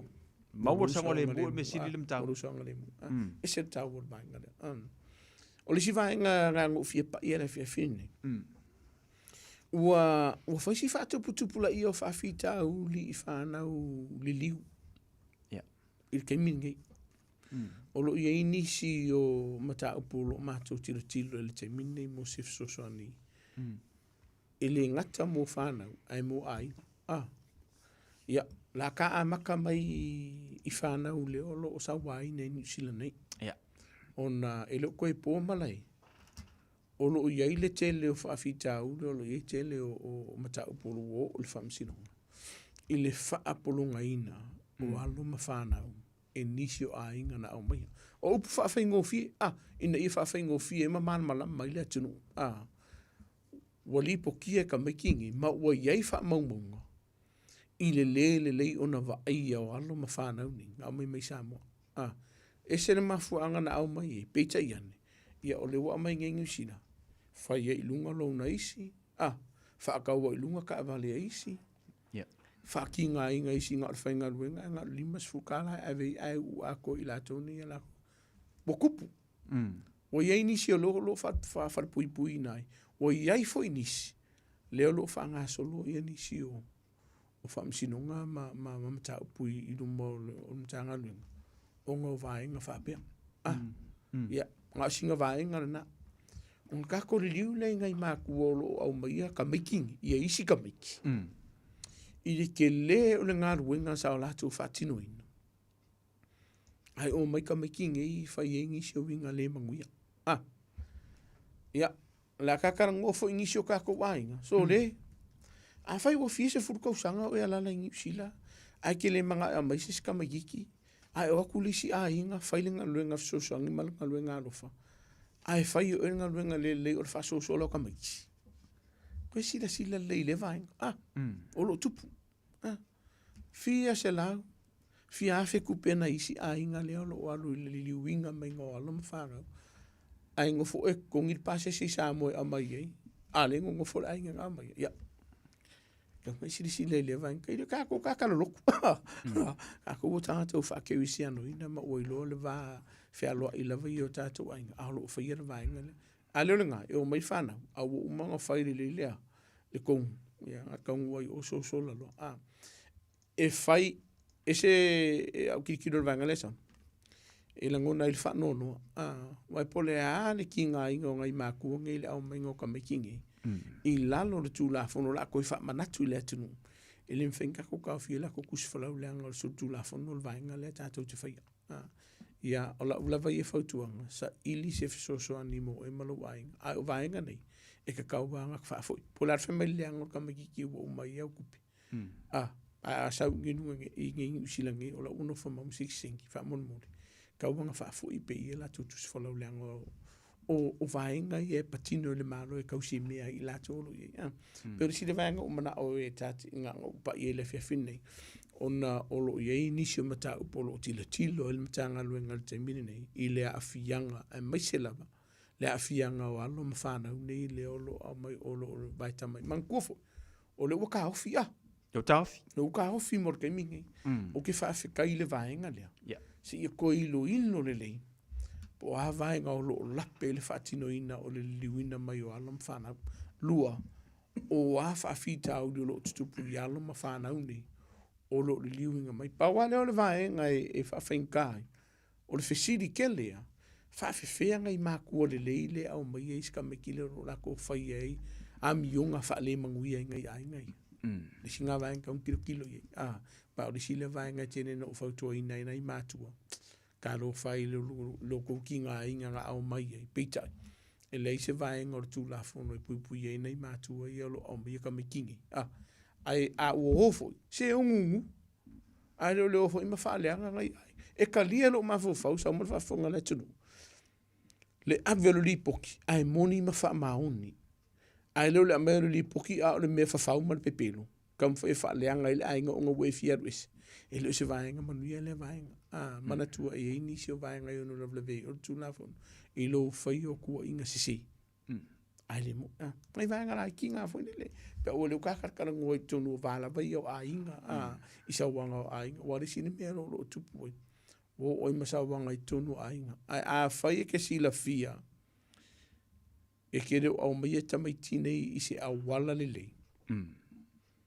ko ma fo mo la nga te le va nga tu la fu you know a fia wala ngo ko la nga me va nga le ko kiki le ai se kai me fa yeta to por kala me ka ko kala ngo ai ma va tu fa tu ai lo kupu pe e ia ia le skanga ka fa ma fa si fa pe po le ase nga luenga fo le e fa ia wangi lo e ma war ku la fu po lo sa wa inga o lo fa fe inga o ila ko e ia va nga tu la fo no la bleve o tu langa le o le fa ta ia tu monu va o nei o le wata fia le liwino ta mai timo le temile nei ai paulo no fa no anga pe ona e sa no ia ia la tu o lo moni ma fa ma oni le la tu faia o le liu mai o ta mai o le wata tu sila fia le tu no mata tu lo le telo fa fita o le tupu mai e le ngata ia ta tu na au mai o ainga la so la ia matatu ainga fo isamo ia pela vanga na le fo ita tia tu le toua matanga wenga ia ile telo vanga pe ona ye ta se mai lungo la wala tu mon va ile ta pena mai sil tanto por kalame ai o tilo lo se tasio video se tasio tina avpas masalo tina lo tina sa mo tau masani tina o le tau wala ia o le video tina le ina o saulang na malanga melisiti anga i se meo Mount Albert o inala e le run about e tilo atu masau mai le tavale e te tauna ki wei le tavale ia te ia ai ua ia le tau sisi lona sao le ngata i lona sao nga le mu au le sao nga le mu o le pasese ia ma le sao nga le mu for kanga le masau mai le situ na ia ilo le me tu puturo mar pas o le taua le ia o le famtalanga o tina alvanga Aua te tau sisi lau sa o ilungo le awala. Sa ole. Le wa tātou wanga tu whai ngoni tu sanga. Masalo o le telo wha lave mafua mai ilungo le awala tu Ilungo le awala. Ia watu fulfa malo e tata ave pas. Kako ave taxis, kako ave upas i temini. E le whaingofi anga? Le whaingofi. Le whaingofi. E tōlo lo i tamam tina uso foi ma tō whawhine. Tamali o le atino lo whaianga luenga lea. Walanga e sir whainkanga luenga. Tātou tala noi nunga la wala. Mantua o le ota ua le roundabout. Pōlu vanga le fo le lapu kopoko. Manatua, kula whango la vaia. O e le ke i leanga vali. E ka kauanga e kuma tuu lea vanoa. I le taa vale o lo usau mai lo i tū tau matau. Se ia vanga na ua ka amilo mai ka makau sau loa hawhi leanga vale e li o mai ake oi. A whai e ke si la fia ua kilia ma ua saunga lemu. O lea vanoa la leo oi. E te alu wailoa. Au ke kulia i lo usau peona e ta ua sau marfafonga la tunu. Awai po le alu sau ave lumal whamsinonga e malu. Ai a whai ua mau wali soifua o ngā olo kuli la vai lu sau. Ke le la whainga e le ngā tele mafau whau, ia o nisi fo i o vaenga, e fesili ngi ai fo. Lau ngai o inga sa whai, e se tau o vaenga lea. E muli wha malo, whaftai fo i sitina lea, po lea pasilia. I longa fo i a kilo mamau. Awai mai se lava. O le usa vali ngei pe se vaenga o le kolu i le whaka ko pasila vevea i ko kongu lava i o le whai le ngova i aso le upo matu nei. Le na mau urso i fua se tasi o pas. Ai mo i la kolo o whioa i lungo la wala. Ai le maa malama i kula whongo la wala, lo se ma la wala. Upumongi, o le upumongi ana nai tauna whai. E le maa na malama i kula whongo la wala. Wa te tau ona ia, whase e kuanga lua pusa o pas. Wa isa upa. O ngā o e le isilia. Wala makia i le soifua o le atunu. Manatua. E iei vaenga titilo le mtanga luenga leo le ka ule Ritz i tono mtanga luenga le vaia leo leo. I whaavalavi tau ta vale. Mōmua. O le leo yung spa. Le leina whainga fōa le whanau. Lona lua. Ia. O le vaenga fo le ua o le impairment. O e le la vā. O e whaasua a vā. O lo e tango fir whalau whasainga. Ai kango ar kāwali. E le o le leile vaenga le o le sile vaenga o lo o tele na tupu o le te lo whalawelawe. A whai e kango fia lava malosi, kango fia whalau whasainga. Malo lo le whali. A whai e alu se whai ngā malanga a ua e langona lo le lava. O le whautuanga le mtanga luenga. Whaakafalu sa i se vaenga sa o ngā le mua la awala. Whai li i se malolonga. A whai e ke si la fia o lo o ingunga iau whala au tu lo whafonga na tino ua lo kupu. Po lo iei fo ni ngase tu nga ia te o iono la matia sa ngole mu. Wale ka unga koe whelo at kako awala. A whai o iei ni vaenga e le leo o ufofonga. Whaonga maka nganga mai la lo tu la fono e te whaonga ina te me te whelo i ale ai. Wale ka unga koe whelo i lungo tato awala. Ia tato tilo le distractions o le vaenga fu le lo waruma e lo ke fungi. O lo walu fu le o ke le la musika o le la ngoma ye sika vale por ta vale mtanga lo ngale lo fu mu mar fu ma fa ma. E le kon ku pu vaenga. O le alu lo ka ngoa i malu misa markinga por tina po le ainga. O lo ka ngoi lo wai. O la ma ta fa yoi. O lu mo la wala. O le ola o la pasese o le soi fu o tanga te fe malanga. O ngai ke ui lo yo au. Ave a kolo ma fau la unga luenga le whai. Ia ngai ki kilo la ia lea i la whangare. I le sao. O le si lea vaenga pito i sili o na mawalunga. Wa hafu ai le mali o kokele. Po o whea e whai mai e sa wailo poko. Malo si la fia, malo wata mai, malo ko mai le whafoi ingo le ka vale. A o sao o e le folo sao whakula fo ingo whai e sao. O sing se kongi e ke se se ai. Ke le i o le whawhita au dolo tupu. A ku whaakasi umalawa e ngai e rengo ka umuomua. Whaopopo koe mara sao. De aila. Mau ki ngoa. E tele tātou ta avale lawe vea. Ke le soi fua mau. Ke le saunga le mu o lamatia. O ngolo whakamala. Malo whaftai atu man wau, tūlanga lepe o na tātala noa i lungo la wala, ia meise ia le tu ai nga ave ta vale lo ye le tātou te nu ma le tu ai nga ma fau lo ye lungo le awala lua le tolu vai so talo no fai tau e lungo le tātou wa news a lungo le tātou wa social media ole a yai le me ta o le poloka leo su e nai o e po e tango fiel fala au fa se sa va ngale tu mo va o le ke le aloka ko le ava maros a eles kanga kai le ava maros si e fala au fa sai ale la fa ka poloka na fa o le upumonia o le umonga fa ka ki fu fu tanga advenka ile kelo ka ko poloka la fa tino ina mana tua ele ngakar fala fa sai ai lo a fi tanga tolo ingola ko fala au o suka marko ko mo ai ngo ko mar fala au fa se ma fa malanga yele time e fa si mantua o ke lo si fala au lo te mo faina ele tunu yo la tonga ngasi mangingo yo fai mai e yai le vainga e ke ongoa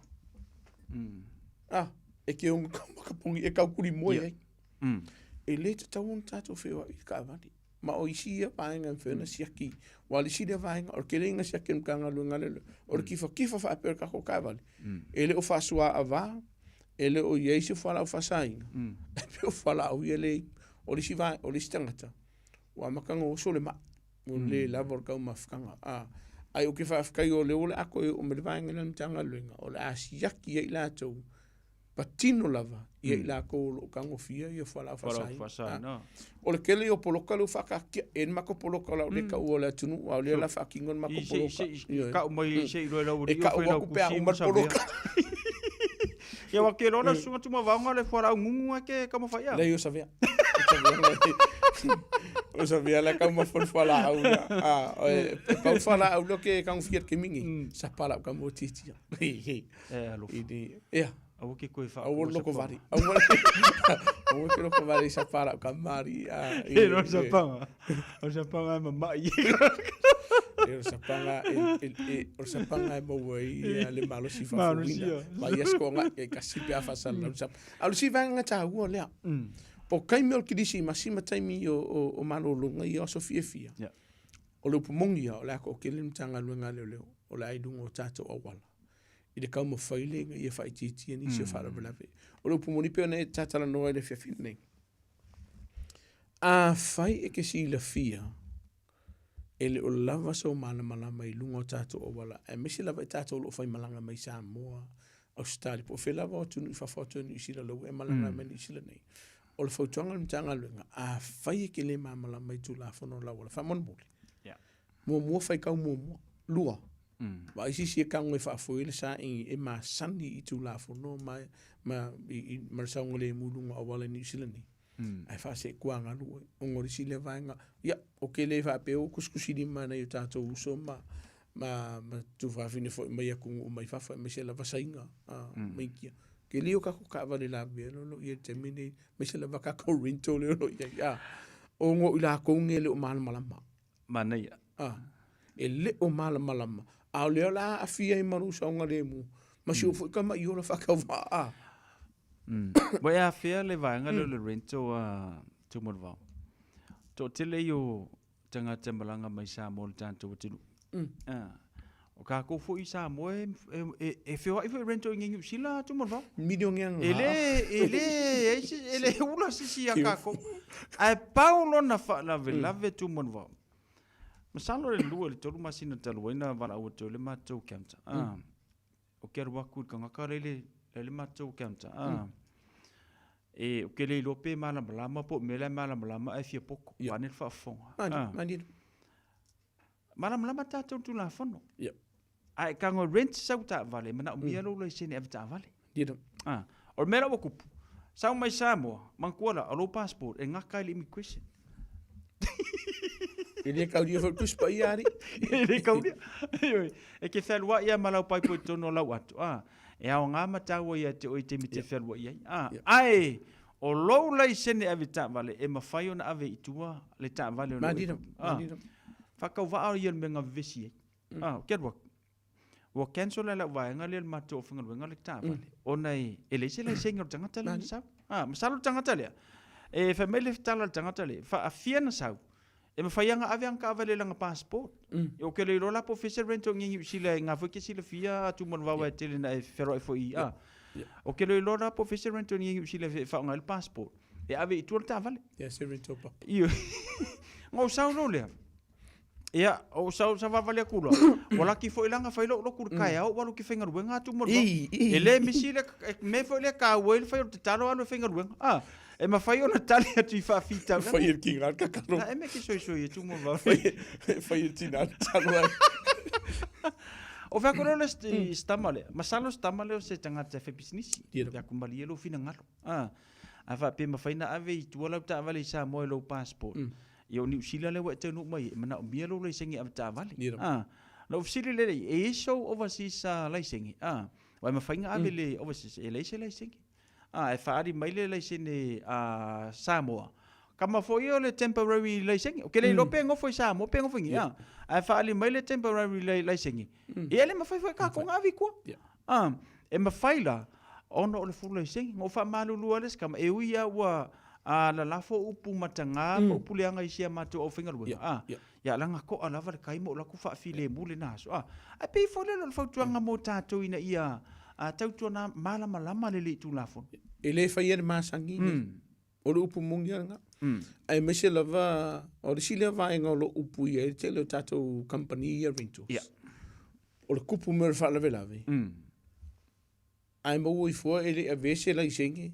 Po a ngisi o vaenga. O le fisili. O sa o le anga luenga lo. Nga kuwa ia leo le rinto. A le o whairunga le māsangi. Mo le sila fia le atunu. E te tau ona iai lou laisene, po le laisengi ngi usila, po le laisengi mai fafu. E leo expire. E mawhai ona e whaonga ngi usila. Kusa le male rento. A saruka ka mai Samoa, e mwheng whaonga laisengi ngi Samoa ngi. Ai, o le sida vaenga o lo vaia. So le whamon mori. O le tua lalo la vaia na mtanga luenga. A waka ko ke whingau, le anga ese tu la fono atunu. Ngi lava ia ngi sila peona e tau e la auto fo i pitola au. E ka kau unga yelu la sing. A le iso la sing. E whai lo mai e imako e le iso malama. I tu la fono le tunu unei. E se kau ur vaenga lea. La ia fautuanga e le tātou tunu o lo alala ia tunu i fafo. Wha murmuri. A fia mai mai kou la sing. E wha ngai ne ni sila nei. Wa lupu muni. Sa kupun mera. Ke longo whai lo fo i le tunu. O lo ka fior ka vale e whea koe mai lai singe mai o le IT e whaingaruenga i Samoa. O le IT mai risia kung e le kauria. A whisiringia o e mentanga luenga o whea lau lai singe. O walu pu moni sau. A o whaaku war ka vale rinto a whea mai risia lai singe. O ke koe fo i kampangi rinto. Kuso leo e whiso soangi i kangaka le inga i ala vea i lunga lawa. Vea lunga lawa. Maa fia e marisa onga le mua le tunu lau tele. E se la le tāua o le tātou sta i o tū la fono o mona wha tātitia e company ne ma tunu lawa i o na tanga luenga leo leo. Al mako kilo. Whaisi kelo mako poloka le la whai. Whaisi telo poloka le la whai. O na ua mātou iloa. O le vai kaimi ngira kausanga. O le vai taimi pito sile nei o na pisi. Ma le vai taimi foile e tene na maua lunga ai. I la soifua mau. Te o tele fo ila to fe malanga i lungo awala. E se la tau o vanga le ole au nanga la vai mtanga le ngale le ma le na no ta ingo mtanga le ngale le e mo le tunu ni aso fia saunga le mu mo le tele o fe malanga i lungo la le ngata foi la ta to ia mai rent ka vale atu mo au ka ko foi le fe ola mango foi ngi sila e mga mi foi le senga ka vale au fe vai pe ko ria ka lungo la e ke fiu e wha malama mai a kia uno malama ngai a le iso lai singe e wako alau sala lua a le iso lai singe ko so alau ka avari pe a whai ua mua oi e te tau ona sa ilia ka ko lai singe o le si vaenga lo wa ia man whano no te mine pe ua whai mama sangi e mai se lama mātua o le ku or ka avale ka mai kiki wailo ave ai le iso lai singe po lai singe mua ai le ye se tanga tolo ye se fula singe la ko ke fai malanga fatas fa mol o le singe mua e le ma fai ona feo ina na o ilato se ia vangana o ye se tanga ta o ova ku mari lua kausang o ye longa fula singe la ki o fa kas e le kaudian la singe longa lua restricted o mari leona le ai mangingo ala tu la fono nga o kanga ko ile fulu lai senge lua ke ero la forse fulu le po wa kaunga lava o le kaun ko felua ilunga la wala moi ai a fai ele isa ulena le isa lai senge no lua le isa lai senge no ko e ma ko ifa asaka kapunga felua ilunga ka ko wala alu mu e fai so lai senge o ke fa pe o e lo felua ide i tatu tavali o yele lo ma fofo e ma sani tu la fono la wala o fa kanga le hai e manino la vai ngol tu la fono e te tau o na yai lo lai sini o ngam faile me fa fo inga sai ngola wala o si vanga tau wala o le si vai o le pion ka kana o le woka ko aku ia so la kala ia so fia te le yo a inga la o man ko kongi la ko pasisi e ka penga i fenga malanga e malanga tu mani sili fa fa tu ni sila e fai malo longa o le fa manatu la vai al mtanga lenga alu le va ai le official fam sinonga po o mamalo suafa po o ye se vai ngo la pela pe ai lo suafa sala o se fam sinonga o ele alu ai o lo e ngofo va vai o la ula vai fautuanga ma fautuanga mtanga lenga le alu e fai se fitu na inga pe a fai o isa sala e makan konkongi pe a fai o isa kusi sai halu e sora ri ke mingi fai ri ke mingi mai polokan malanga pe a mo il malavali la tu mo i vai ngai ma i mo pasisi ku se ke ru aku malau malau aku su ke sa ku se ke la ku malau ako i ko e mai sa i ka ku se nga malanga lo lo wai mai maulu pasisi fa sanga ka ur pasima ya maruru mangai o se va inga fa no ale i tata o tinu o nga wo va ai male lo for ka ko ku e avaku ile kolu va vea le saungi o le va ka o le o mana va le wa mak chicken ma me fa penga ai ko mo moli mel mtanga lu nga i ngofo i ala wo la ko o lo tupu mena tu mo o lo tupu o le mafu anga le avatu fa foto anga le tinu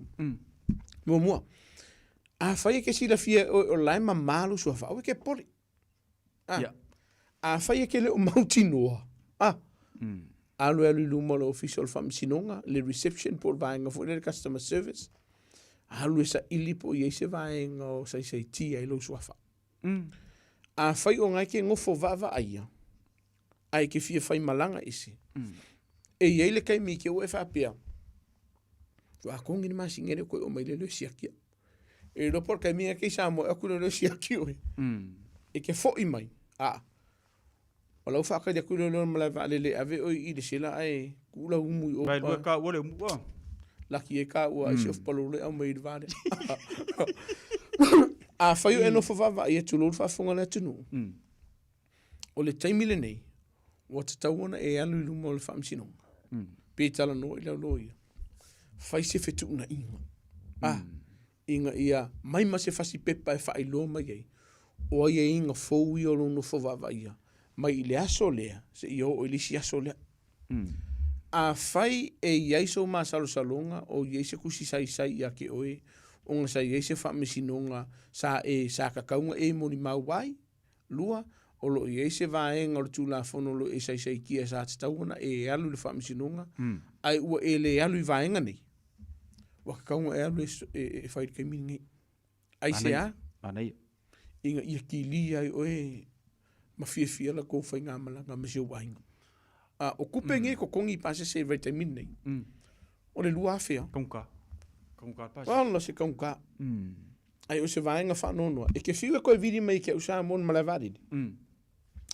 ele esa so so ngim fenga fai ki oi lan ka ko ki ora vai vaenga tu la fono ai vidi mai ke mi ngai fa pe se pe yo ke lo la e ma fai no foto de wa ko ka ko bola no e sia ke le office yo a we ke sa we fai lo sia ki ai ko ruai kula era malavari a wa ela ko fai lo sia ki ale lo ku sai e mauti no sa mo e ke ar ke ngo for ka ko sila ele leila lo waku o le fa o le afo le lima po o le ongo le vaveao wa mo le ava no e te alu e te tūru fam sinonga river kaio aia e al waku la le po se kemi po le ki o le se fulkasi se fulu mau ki ngoa e fai sau malo longa le silonga e usua le kaio le siaso ngau a ko se lengi den fati no le poki vainga le o na winga tu mon vao o le sala o le a fe ngo fo va ia fa se fiku nga inga a fe o iso tu si samania ia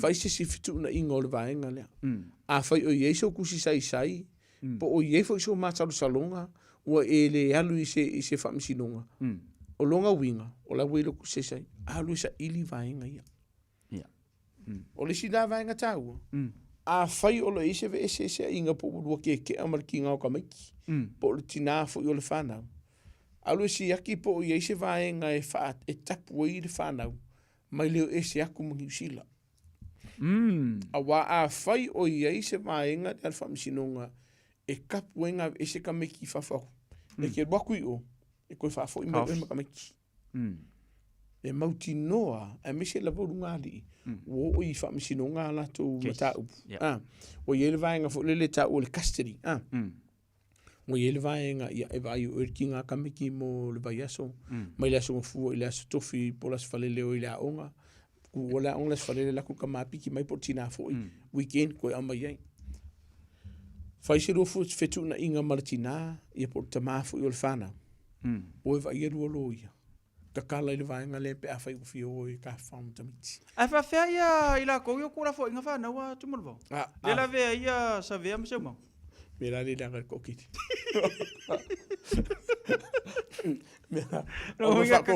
kakau peanga masiaki le office a unga siaki e me se fo i la kouio kong ia la winga na tala a tumulvo io a fai ele kong ia kupe kameki Susungi. A fai ele kongi kongia. Sumelo sunga fesef kunga inga kongi kupe kameki. Na vai ler kele kero kafso swangi do fa. Kere fso swangi. Kere a mishelo ka fa longo ku ya se mo de ka fufu mosca. Pola so mai kong. E ser ta wor vai ngale wala ona vatu fa foto anga le fefine nei. O nga wa ai le fa no no anga malete leo le afianga o mafo fo malangona. O le atunu. E aku e ka ofi mai. Lua, a fai e whaafonga me tato polkalame, a o ngai ki ala lai whafo ko ngiu sila. O la o fautuanga. Ka unga e sila koko ama fai se fufuanga. Po i eise vaenga o puni ti ai o e mai lau malanga mai ngiu sila ngai. A wai ei vaenga a fai ke sau a o lenga e sola tu lou. O e aru whamsi o ngā e sola. E mau ki ngoa. E ke sau. Whape a kuri mono e whawhenoa i hake oi. Ma whaangofo oi kongo skawele e ingi sai dingi mangi mōni mū malawa. Ka mai lalo an ma vale le kongo no skawele leo leo. Sau sao mai. Kusa ke sau man vale li. Wai e fia malawa. Ai ke o mai numan mere si aki e. Karkwalo whapena. Whai au fufuanga uma ina ia whamauti noa. Ana ia. E le eise vaenga e puntia ia ni fufuanga lo ai ngar fai malanga atu mani sila. Man fai malanga mai.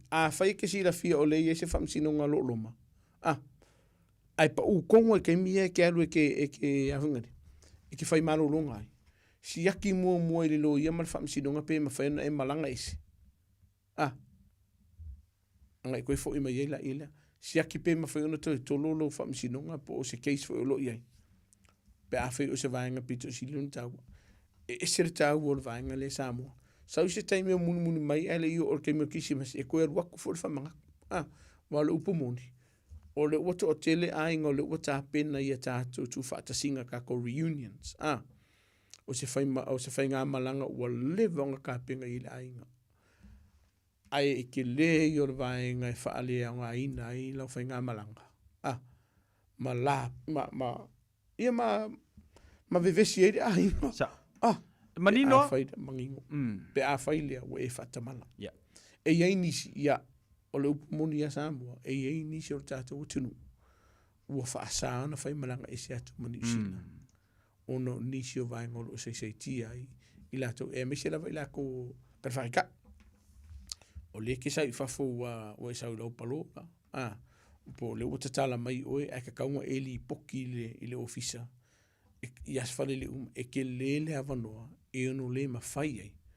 Ona e malanga isi. ai a fai fu ye se fa tonu ngale tula alfa msinonga e ve se lo kus fala wele mfenga e se ko mang isi la fa mo mo awa ki er ko ka fa kus fala fu awa e mo o yo ola o mo fa so ta e male immigration ma ni sem tanga luenga malu e ono ta fia mai o mai lo fe malanga isi isi Ane maloa tu mun vau yo te lo lewa to es fulu ta mi dutele toe ia ai ava pe yesa fasili manule mo ia es fulu mi dutele ta to tenu ai sa fasili te fasili mai tu mun vau mo ro va no tolu fitu ta sili me tolu fitu ta sili me tolu ta to era ia o lo va no mo il ne vanga la fiafi ia ma tele la mo fulu ta tal no tu mun vau ile fa manatu le ta to tenu le sa ngale mu le ngata ilungo awala ia tonu fo yo ainga ia ma olo a fa te teleina pe ia le nga oi I falo ainga tu mo vote mine vai te mine o tau sango le oi lo le nga oi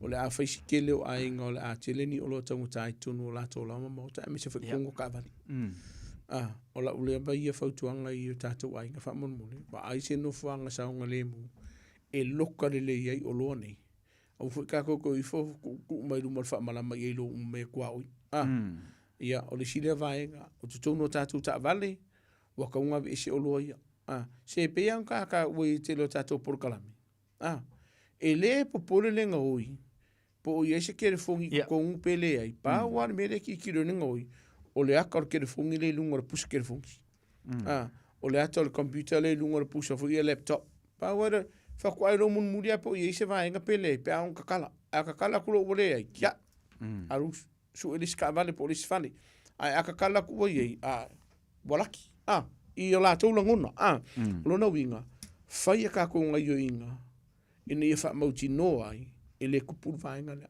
o ka ko fale te mini ko fasi ma fan man vivela aua e ka la ka ko fai ko ile po ia po fa malama fo o le tele o le afianga o sa ngole mu e mo lo wainga e me se lava o va ia ile pituru le ma ko ke o le tele o alo mawhanau lai kiro kai kōru kai whakausanga. Sa wawari le awala. O la ua kakala le a inga le whai kuko afu lele o ngau whaisiwe vena whaasau ta viti. Nga mo moe lea. Ai mo moe lea vangor kama kikire sa wawari duma la awala. Te le o la afianga le saunga le mua le whanau. Ele le la re piki e kua o e lai loone me ngofoi. Ngai le o sauru tangata fu le lea mi o le anga tulu whafunga le tunu. Piki ka maiki. O ke le o le whainga o saunga le mua mala maki e le soifua. O lo winga waka kauanga kako karkala ngua I le tātou wainga o a nisi o vaenga manga yo inga te tauna tātou whaia e pui ai lao mamauta mai kale peinga mai le ngoinga mai le os whaia I la tolo whaia nisi so ngā tūlawhan e uwhe tātou tāwari vai te minor tau sangar vai te mi whainga me alofa mau ki ngoa isi la wanga ngā me alofa I kongo kawale o wangi I loe a inga ai o le avanoa fo I lea mole au ngāui whengo fian kaka e ki akar ka wale avele o loa whaini se fufuanga ua tau na whaatino ina te mine nei pui ai di saunga le mua tātou me tau tino pui ai whio tātou wainga a kakoanga o I le baitaimi fio tau sang Manai papai tu mun vau ia salo ni te wisi si vanga te fia sanua te te fa mavani fia pa wal vanga muli o no sa ili pe ni si o li imeta ba ita in tanga luenga leo Manai mau le vano te mine fa tai le tunu lo vala mai mana tua e mo yo le fa sala lawa ai le tangata umai mfei ona u fale tunu tanga luenga leo e ia lava vaenga te tau na fa malieina I te tonu lava yo tanga luenga leo mo o mfei na ve ai oi mali ipo tama ita ina tanga luenga leo ia le lo swafa I tonu vaenga o tu la fono o le si vaenga ia I kaunga mo singa malo singa ma avuile singa ma nga vai fai nga luenga lo no winga o lo sa o le winga la famtalanga a figure mo kingo kong ila wapalai tonu mtanga luenga leo ina ilo ile pe fa mata italia le vaenga pele ai ai lo sa ili pe anisi o li meta mai tai me server pacifica le fai fa un vai asunse beto nei ia eto ono ni si o alo fana o pacifica le fa u tato kolisile I okilani messi mani ia le fa uni si mai le Wellington ia lo noving o lo mo leva no ona I fana fu ia tu mun vau e ye ni si o tato fana mai Samoa o le ma ko ma akir ma fo te mili nei fo mai sa mo le le ia awa onga le fo inga luenga nei ya ale ile na fia ave ma leu ava no le no le ngata I tama o tama te fo a fai o yelo visa no fo mau ele kuringa e ngo fo mau a fai o yelo visa no fo mau e mo le no a fai ke sa mai sa mo lo singi sa mo va vela va ngale a fai te sa mai sa mo le yeso le singi o le taimini ni o ta una fa ngai le fai ngolo le singi a fai o lo yelo le sina no na lua o over markausanga avangor ke mingi a fai o le fatu asu elo le sina no na lua le masina nei pe o le fai le suer ke mi mo con ka ping te le o vai ngai mo le so sani mo tatu tinu ma tu foi o le tasi tatu no merle ma won tanga luenga le lo tatu fa la fa fose o le lo tu pu te mi nei ai le ho u vidi mai fa mo moli vidi tatu tas e mo le so sani mo e tali en tanga luenga le lo ya tu fa la fa fose o lo tu pu te mi nei o lo a fier sa nga le mu fa le nga nei metro tino mana matia le soifu tasi o li martato no merle em fa no so ta in tanga luenga le lo so se taimi ai le so fa la fa fose o lo tasi o valu faiva mau wala no e fa fo e tele wala usamo pe ki o wala me lo fa sipis pe ki wala me fa se malo longa ya ai mau wala no so stemi Italy e no manonga e va engor tu la fono ai me so lo ya tau poni sila a sa wala wala o ke lo ai le fe ka u le fa yen tanga lenga e ma fa yo o fa lo ati at e ni so fa la potonga mani sem tanga lenga malo maltato tunu fo e mo we se to manga mo e mo ai ngelam tau ne fiafi fa tailo so sa tai o mato no fa au I tato por kalami po saluta I lua fa tai tato tunu fa no ino to la mo to mota ia e fa tino e fo ile o nanga ia mo tato tunu a fa fo ye se upu le to mari I la fa fonga ia a o se anga fo le to mari I la se sila fa maru lu atu tato tunu po to to ia e sel na atu yam e fa manatu tato tunu a fa nga kangol abringe fiaf pakar kavali fa ise malolo anai fa mliele tu fu fanga tato tunu ni vayaso mliele tu ai bango to le o nanga ne fiafi tato tu fela ili sido vayaso o ke solari ke mo mai o ke alwa kuai o la falemento ke felwa ele se la cheng ke mo mai io ke ya do sene fa mliele tu ai ne fiafi sa fa pe fo tu tato felo ili vai ili sido vai so fu me manuia after tu mon vao ya ma we fo ia te ri wat mo malawa me se ia fa mai no fa mo bre ne vai so tato felo ia ile si lua vai so le lo fa mlanga le yo le tua fa so fu ia ya ole tato por kalamena ni vanga la fia ma le sunga li manul malo tu mon vao siki asiu la to mo se si fa popongo le tato por kalamena le lua vai so ya lumba nei ya ma le sunga li manul malo pe yo ma saria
ua mafua ai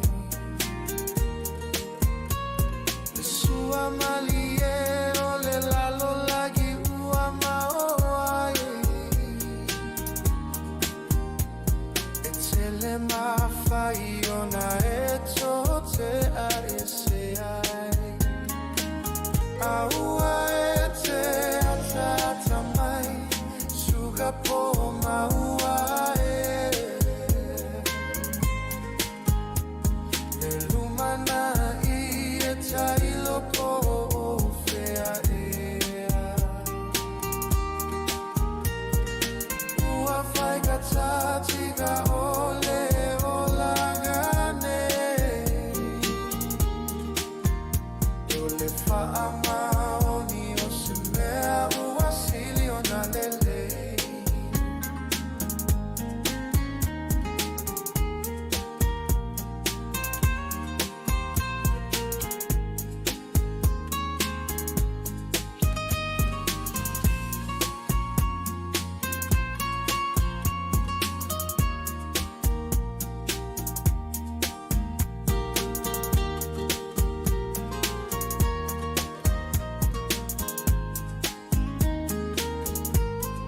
Talo fai ilo fiu e tau mawhai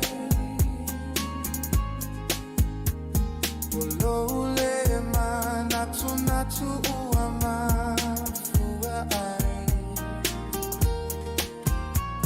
Le sua mali e o le lalo lagi ua e mau ai E tele mawhai ona e tō te a e se ai Aua e te atata mai Suga po maua e Le lumana I e tailo po fea e Ua whai ka tati ka ole o lagane Ole wha maoni o se mea ua sili o na lele Lewa tula mai le tātou taimi le wati le nei whawanga le whiawhi le ua 2 minute wa te ai le itu la eiva. Ia ma ua wha matafi tuai ma le tātou porkalame ma le sunga le li malu le malotu manu wau siki a siu. Ia pei ona masani le tātou porkalame i le tailua vaiaso ia ma whaatautai le tātou porkalame le nā o oe ma le tūla whono. Ia le fua whaatasi mai au au nā le tua. Pastor Ropati utumapu le ngata fu le Pastor Tavita le vuka ma le tātou porkalame o le teimi o le filfilinga. Ia, a tawalunga ia porkalame o le neia fiafio le melea usi mai al whaafonga ili le tātou porkalame o le teimi o le filfilinga.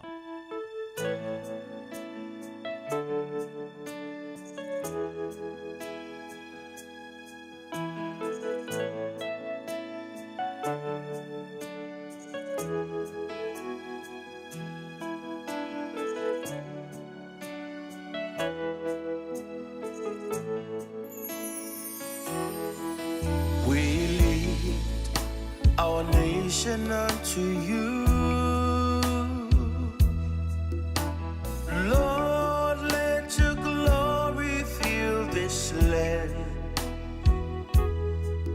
It's your desire, onward God, into the knowledge of your love. Multitude and multitude in the valley of decision, waiting to hear the good. Samoa, come to the Lord. Samoa, come to the Lord. Samoa, come to the Lord. Samoa, come to the Lord.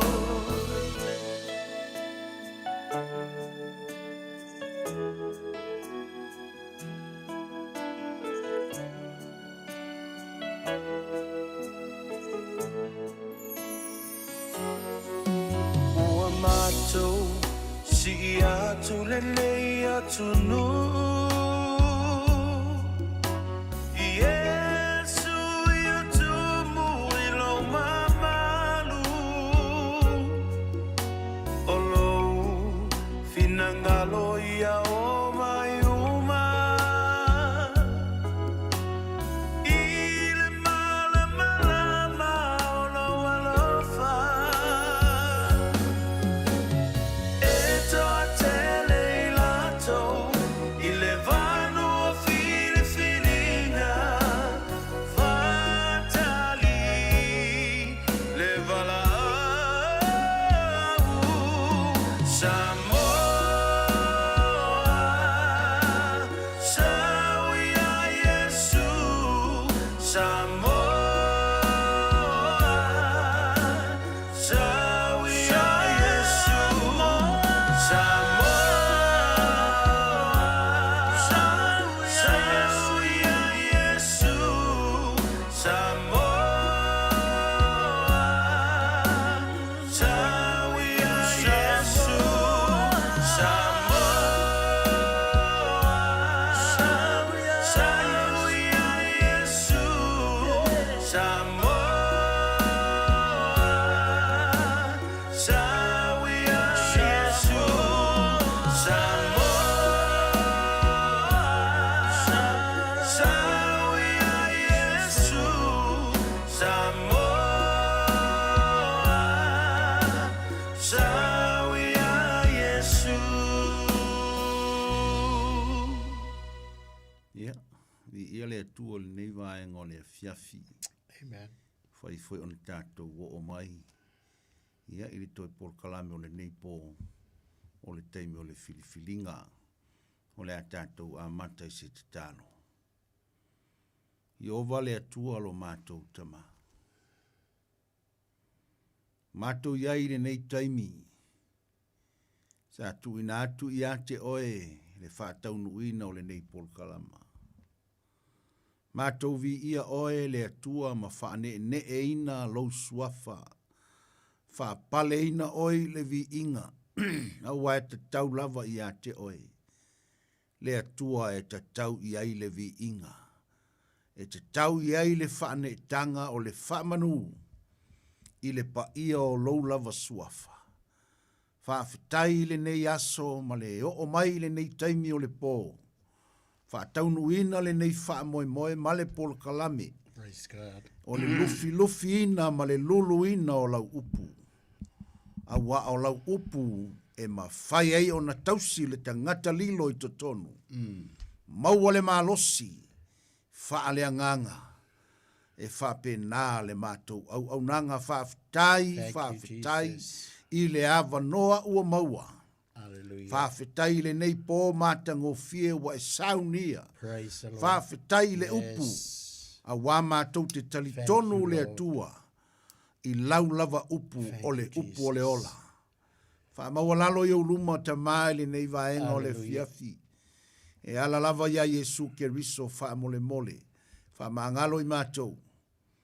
Whamangalo i mā ua na o ni au na lava whatau waa. Yes. Leli ie ai mātou te talitonu mātou te whalango lango. Hallelujah. Whamoe moe lo wa lofa tu noa. Whamoe moe le mana o lo wa nganga pa ia.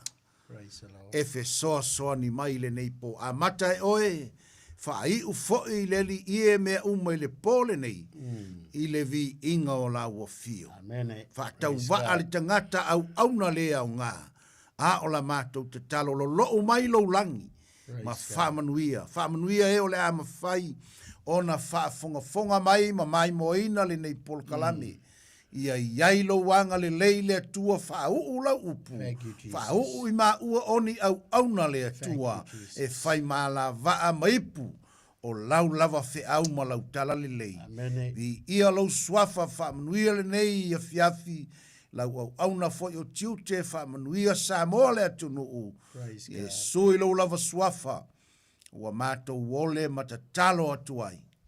Amene. Amen. Amen. Praise God. Ya, vi ia le atua. Thank you, Jesus.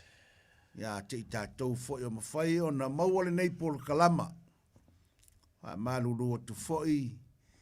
tulanga sa le mawhai na whaataunuina Paul Kalame le vai asu taluai ia ono nisi lava o fuafuanga e pei o nei iai ia o le nei po ua maua le nei lao le lei whaatalofa atu i sunga i whaawhengainga so o lava se whata whaitaulanga po whia lava le kalesia e le whaapito manu i a tasi ai whaawheloa i atu ma le nganga whaaloalo i le pa ia o le au whainga luenga le atua i le nei e fiafi whaatalofa foi whaatu lima atu ia i tua asina sina mai se i le pa ia i lātou uma lava o mawhaina mau o le Paul Kalame o le taimi o le filifilinga. Ia whaaftai le avanoa, whaaftai fo i lau taimi e te tuuina ai le nei avanoa le nei tūlae te mai moa ma e whaafonga mai ai. Whaaftai fo i nisi o lo te talo mai pea mo le tātou Paul Kalame o le te talo whaamanuia o tau e le alii i lo tau wanga le lei ma tuuina atu le tātou Paul Kalame i le te talo whaamalo sia ai i tātou. O le upu o le atua, paua leo le mea e tausi le tangata le tutonu. Le tangata lilo wha le nganga. E iei le nganga, iei le tino. O le tino lai nofo ai le nganga. Le la o tātou mafuta wheloa i le neipo. Whaafitai atu i le auta talo mo le neipo le Kalama. Ta lofa atu ai le nei vaenga o le po, ia e meise foi. Ia fea lava o e maua mai e Paul Kalame le nei po whaafelo i atu whaatalofa atu.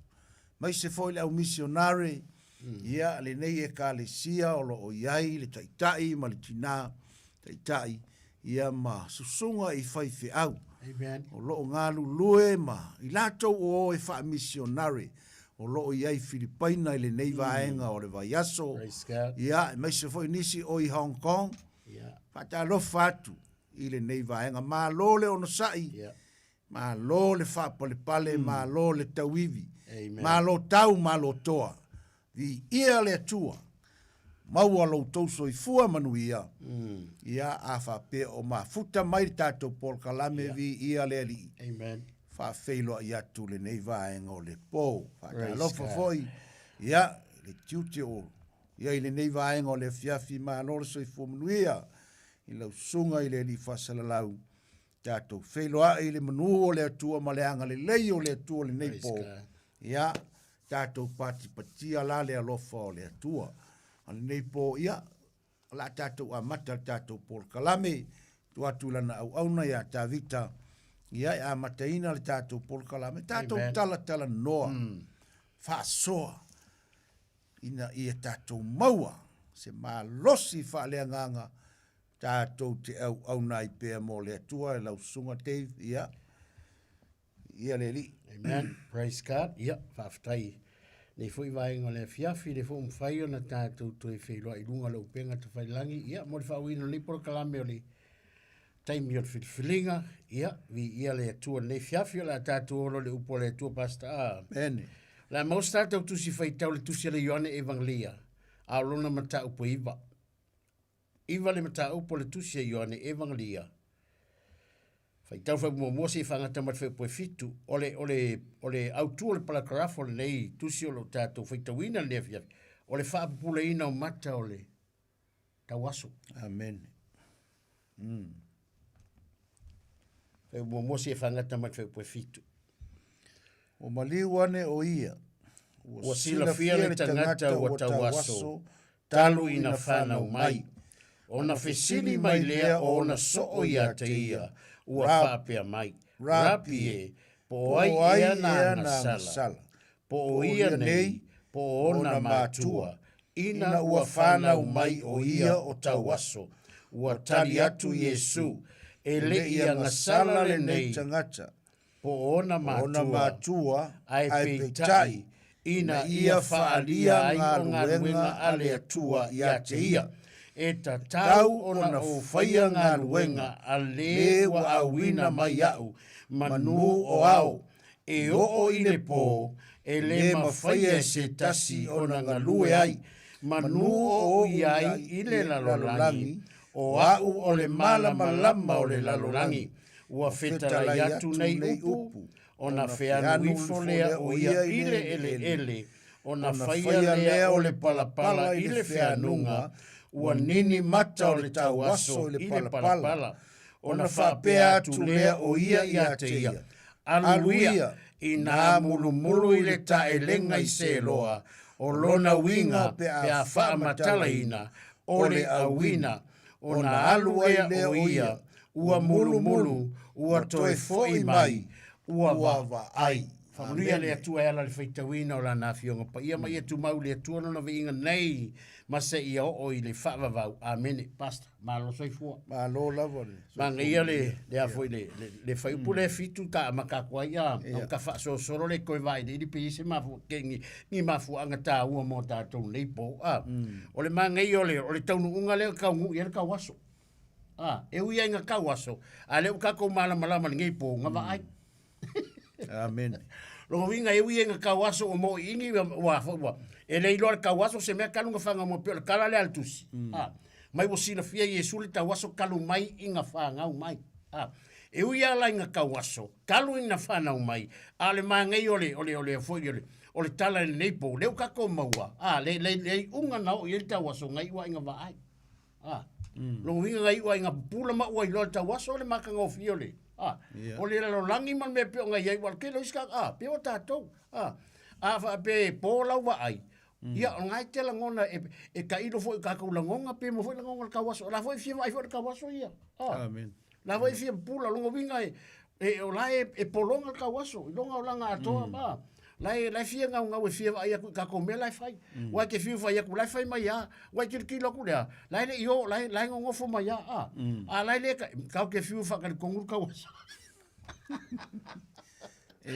ka ke ia mari ese froyanga meni o tangata mamai pe ila le tawaso ia a tatu tala noa mas tangata e tawaso ese fo ia le mari o ana saunoanga e mana tu lo loto le tangata le sa masani tala no e lungo le tiol ni ia o alfosio po lingo e ngasko ia o malanga mali le me te mana tu le tangata ia o te mi o fai o lo se tasi tamama se tina sa mo o tar a kanga o la kanga kale fa sala laule ia o loa le ainga le le fa tau o le mena te ata o te mana tua o lo le fa sala launga le ile ata waso tangata le ia balanga mali ia ile uru pua atu lo le fa fonga ma ia le ki ala le mangu le te va ai atu ia ba le lolo le fa le ki o le mangu lo ke va ai ko le manga ia ala e ka waso ala la te ata o mana tua e winga mali e fo yo tangata ese anga ma fainga tangata ia la ko foi o la kalango mo por kalango ka kapula ala ka waso al fa makala le fa makala me ai ma fa makala mai fa mai wa ai ku ngele manga ia mai ole nguki mai ole ki ole mangu wala ole ka uanga ka uer ko inga le urpua ia o mo kau kia fo yo tau le le anga mali wa toi fa mana tu mai le vai nga sto inga o malanga mali ia ele ngata fo le o la kapi ia wa fa sa la ngi la kapi va mai o la o mo ko ku le afek fa mai ala va no tu la ala fa makala le ka kai le vai le mali o le mea ia ke lo fa pe ngasngi e lo pe fa pe nga fo ngi kai le ka waso ia le ka kala mo le pongi langa le fa mal tu spai ia nga ka waso nga fa nga mo ya ka waso ia ai o le manga ia la ngi fia ia wa le ka lori unga lenka fai ka kula makanga ka waso kalung fa nga mai a le ka wakur ka fai ka le unga le vai ai se ka ola va vai pe ese mafu anga mafu ai po le ale amakanga nga amaka mai ele na amaka mai ele le fa malolonga se yo ola venga va ai fa mai na fa mo o mari wa e o ia o sila fia o Yesu le mari wa Yesu o sila fia le tangata ua ta waso talo ina fa na mai ai fa mai kala kuspaia talo ina fa na mai a o sila fia e Yesu nga winga a ole fa ngau kanga ka pa kala kuspaia nga o iloa o ina manama o tele i nga o iloa o le manga o kala le kong fai Jeremia nga o iloa o le manga o kele i fai oi o longa winga a o le fanga o marka waso le Lo minga wai lo le ia Yesu e. Ka waso. Ah. Si fa ka waso ia le si fa yesi nga fa. A o le isau faf. A o le isau faf. Wai lo le ia Yesu or ka waso. E ka waso. Ah. Langa o le akua. O le akua. Ah. Nga whaia ka kou. Amen. E sila fia ka e ao. Ia. Sila fia ka usanga lea. Ia. Sila fia le mea kupu ei. Sila fia. E loa uma e le atua. E loa fo ia Yesu le aso ke whaalong kai. Ai. E loa le leia le upu le aso. E loa le leia le upu le aso ke whaalong ingai. E ke whaalonga ka ai lai. E ia le aso. E loa fo ia le korko inga wala au wala wai ka kou. Mea uma ka kou ke whaia. Mea whailanga kering complain le si leo langolis. So le... A whaia leo langa ngaka leo langa whaalong kai whaale kia kia. Ia leo langa ngai loa mai ai le kuol mga wale whaia. Ia. Al mea wela a leo langa whaangau mai. Kaunga sui. Kaunga sui. Ia. Ia ka waso. Whaangau meo ka waso. A lenga sui. Iyo. So se kangaka langa whaangau mai awa pe whaangau mai. Po angi o ngau wingang sau mga ia. Ia. Ia i marie e ka kaunga sui winga. A mio, upu a mio. A whai o kangaka, ngā ola mai e whaamawalung. E kaunga suri whaamawalung al whaamawalalo. Langa o kala al kuspa, ia whamai ke ele atua i le whaamawalung. Ai whao popo pe fo inga le alofa tu noa. I le whaamawalalo. Wala le maa ngai o le mea. Wala le maa ngai amu ia la oe, amu ia au. Pe a whai sa e whaangau mai ke whaamawalunga. A ua e whaamawalalo. A ua e poko. Ua e poko. Pei fora ka waso. Na whaanga mai o po. Ioi. Ai whai mai le kala al kuspa ia. Wa si la fia Yesu. Na whaanga mai anga si la fia Yesu. Or ka waso le mea. That's right. Maa ngia lo loko le upo le ripa. Wa maa ia. Maa ngia. Le upo le whamai ua mali wane o ia. Wa si la fia le tangata. O le kangaka le whamai le kala Yesu. O si la fia. O le kangaka nga kawaso. Kawaso. Ta waso mai lava. Kalu i ngā whanga. No i ngā waso ai konga mga wa. Pea ka ko mawa fau i le afo i le tala tsui. A ieni me kupu ai. Wa lenga mai whama, lenga mai monga so. Whamai la tala tsui ia. Ona whesiri mai ai lea, ona so i ati e ka waso lea. O longa winga, e ari ari mai. O lai makua i le, o isia waenga ka ua. O le whaapula inga wad pulkalame. O le autua mtau, o le whaapula inga maka o le ka waso. O le whaapula ina la o mata o le tau waso. Whamai e tele ni la ngona ta ua ea ngā mo i tātou. E kelengi waenga ka ua ea ngā mo i tātou. I nisi fo i nei o tala o lo i tonu mole. O fionga pa ia lo tātou li. E au ngā mo i tātou. Male whao ngā ina o i tātou. E tusa male wala au ngā wala au. E kako wale atu. Ringa e por kalame le koe ka kona kusape ka ko ke mai. E ia por kalame le tua e foi awala. E le onge awala le koe awala e whao ngai ngai ka kona ngai ko kere ka lai wa maua i kulanga ia alaya ka mamai. Onga olea, onga ole whaalinga ole mana ole atua. E mawhaianga whao ngaka, e mawhaianga whao ngai le koe ka waso ala ka waso. Ale makaukia le olea foi iti. Lea foi ele. Whamai dora kara rakus paia. Ona whesiri mai ai lea o na so ia te ia uwhape mai rapi e. Po oai e na ngasara.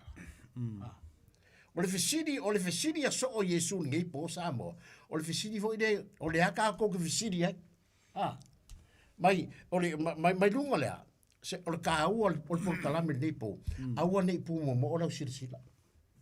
O le mānei o le whesiri le lau so. Ia. O le whesira le auso, o ai ea ngasala. Ia. O le kangaka lea nga whai mai Yesu, o le kawaso. Ia. E kako ke whai ngō inga le kaka kawaso, o le kangaka mai. Ia. Pe pipiri, whai whai ngō o le pipiri, e mai. Po le alawar koe ngā mai e mai, e le kangaka, ka la o le mai. O le mai. O le mai la le mai ai. Ia. E pōla nga vai. Ia. E whai mari whesiri. Ia. O ai ea ngasala. E saula ka waso e ka waso. Ia, ai whesiri. Ai whaili whesiri ale au so. O ai e anga sala. O ka waso e anga sala. Ia. Pe makua e anga sala makua. Ia. Whaili maa ngai o whesiri. Ia. E sau e mai e mai. O ai anga sala. Longo inge awha makala le upu. O le ka waso se anga sala. Kusa o le manatu o le tau aso. O kusa o le manatu o le auso o. O le kau aso, o le angasala. I le mafau fau o le fisiri. Mafau fau o le. Langa o le fisiri le wava. Ia. o ai anga sala. Rongo inga le fa au kūr fesiri. Ia. I le mele kupur ka ngaka lea. E pōlanga vai. Sa ka kaulanga fa pele fesiri. O ai mai. Po le alo mai. Po le alme wa mai. Po le alme wa mai. O le alme o ka waso. Ai saur fesiri. O ai e anga sala. E se fole poko le fengol fesiri. Ia. O ai e anga sala. Rongo inga ka ngofi fa o mil fesiri. Ia. O ai e anga sala ua ala ai o ngaka waso. Ia. Po le anga sala ai. Po le anga sala fo ai. Mafu ai. Ona ta waso. O le menga mkaukia. E ma i le kawaso. E kawaso. Ia. Ai fe me fesiri. Po o ai e anga sala. Nga kuare kele o ka ngaka e fa malo lo Yesu. Ia. Ia. E o mai e mamai. Ia. Ai fe merkala Yesu. Alu o fa mangalo inga o anga sala. Ia. Ma ko foi lenga mui le au falsai o ma. Ma le o li ia Yesu ia nga me ia fai ka mamai. Fai merkala Yesu. O fea siri ya oko. E siri ya oko fa ku ka ngaka alu o fa mangalo inga o anga sala. Po le ale me siri ya oko. O ia ka uma ia le fesiri. Peke mai, peke le mai, po le arko inga afianga oi. O le memua moa e fia sila le akua. Ia. Ia wha mangalo inga kako wanga sala. Langa a wha mangalo inga kako wanga sala. Ua wha malolo inga fo yo kako ma. Amen. O le kahua le ia kiau. Pasta male mangai ale o le fesiri.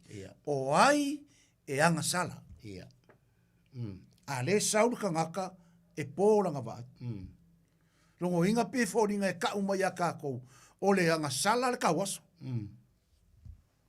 Wa laianga mai kawaso o e anga sala. Ai saulu fesiri o ai. So le mangai o le fesiri. O le, a mawa fau le loloko kero le matau.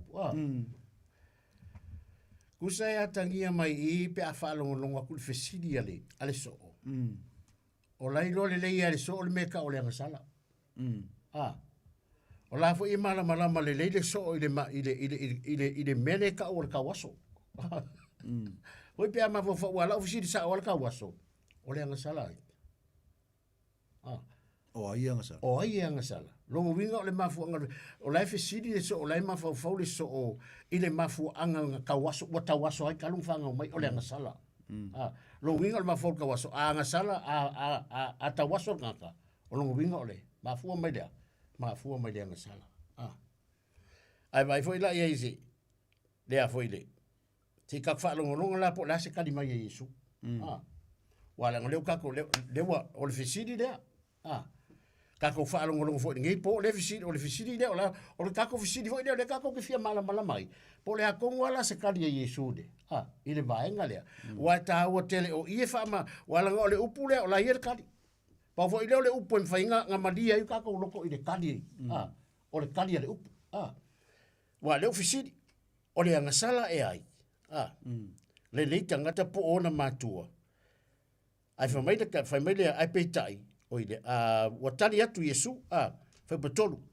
Watali atu Yesu e le anga sala le nei tangata e kusa ma le mangaku le so. E kusa ma mafau fau le so nga visiri o le anga sala ai. Ai fa mai le tala Yesu fa betolu. Watali atu Yesu sole ele ianga sala le nei tangata. Po ona matua. Longo winga ele ianga sala wako Yesu. Ele se ianga sala ngā mea. Ele mai le ianga sala fo le tangata le kalunga whangau mai. E oa ionga mākua e kusa mal fesini ma le mafau fau le au so. E oa ionga mākua ele o se ianga sala o ngā mākua. Le laua maua i le kari o le fesini. Le laua maua kari. Ele o se ianga sala. O le kauaso. Ia. Ele o se ianga sala. Ele o se ianga sala. E kusa ma le mangaku le so. Kusa ma le mafau ma le fesini le au so. O ai ianga sala. Le laua sau le kari a Yesu. Ia. Ele ianga sala le kauaso. Ia. Ele ianga sala o ngā mākua. Ia. Longa winga. O le kali fai ngō fia la le fesini po ai ianga sala. Le ua au mai a kako ma wha mangingo ya kako ma le au whafifunga. Yes. O le kauaso. Ele o se ianga sala. Ele o se ianga sala. Nge ke ua ave se voi le mea. Nga wha pēlea. Wala ngai mai o lo wang sa. That's right. Ale o ka mangingo mai Ale a o ka mai Yesu. Yesu. Ele o ngā mākua. Ele o le kama. A oi. A o Yesu. O le atua. Ia. Ale mangai ala le mea. Ia. Ele whape wa ika le atua le kamakiki. Ia. Nā lainga whaka waso. Ele ia ngā sala le kamakiki. Ia. Le ukau kingo Yesu. Ele ia ngā sala o ngā mākua. Ia. Ele ia ngā sala le lako ainga. Ia. A ole mea ngā whaia ele akua. Ia. Ia whaadia ia. Ma ngai al mele. O, kau. Whai mai, ma ngai al kari, whai mai Yesu. Whaalongo lele. Whaalongo lele o kou leo so. O le mea piko sini le ma ngai o lea. O le kau ma whaia le upu. Kau ma whaia o a o le so o lea. O lea o onga whaina lea o mai mo kako. I ma whainga o inga kako. Ia kako mana malama i le winga o mea ia. Wa al mea le kupu wa i kau longa e foringa mai kau fai lai o le manga o Yesu au ngi ko fe sini si fa be ya awa lai lo a uma foi e uma fa malo ka waso le ko foi o lo ke akari pasta o lave fa o le ke sa mo amen o ma kuar kala le si fai a on al kuspa ia e fai langa maka upu ai ka upura el sa ka le kai minga maliu o Yesu amen ai o solo le seri inga la ko vasenga mai fa mal mo sunga fai a si dia ko e maliu Yesu no sa ka lo ia a ferna ye le tu kai mi e fer wa ia le fai a onga wa la kuskusianga me no papa mo fer wa i fai a o le fia le fai al fisili o fega ia ile ko ke minga maliu e Yesu na ngani liu mar fai a nga mai kai mi ko nga maliu Yesu la e alu le ko Yesu me se mele e kai ngi fo ka la fisili va ol male ka e vale la ka fisili o me la ka mo wala so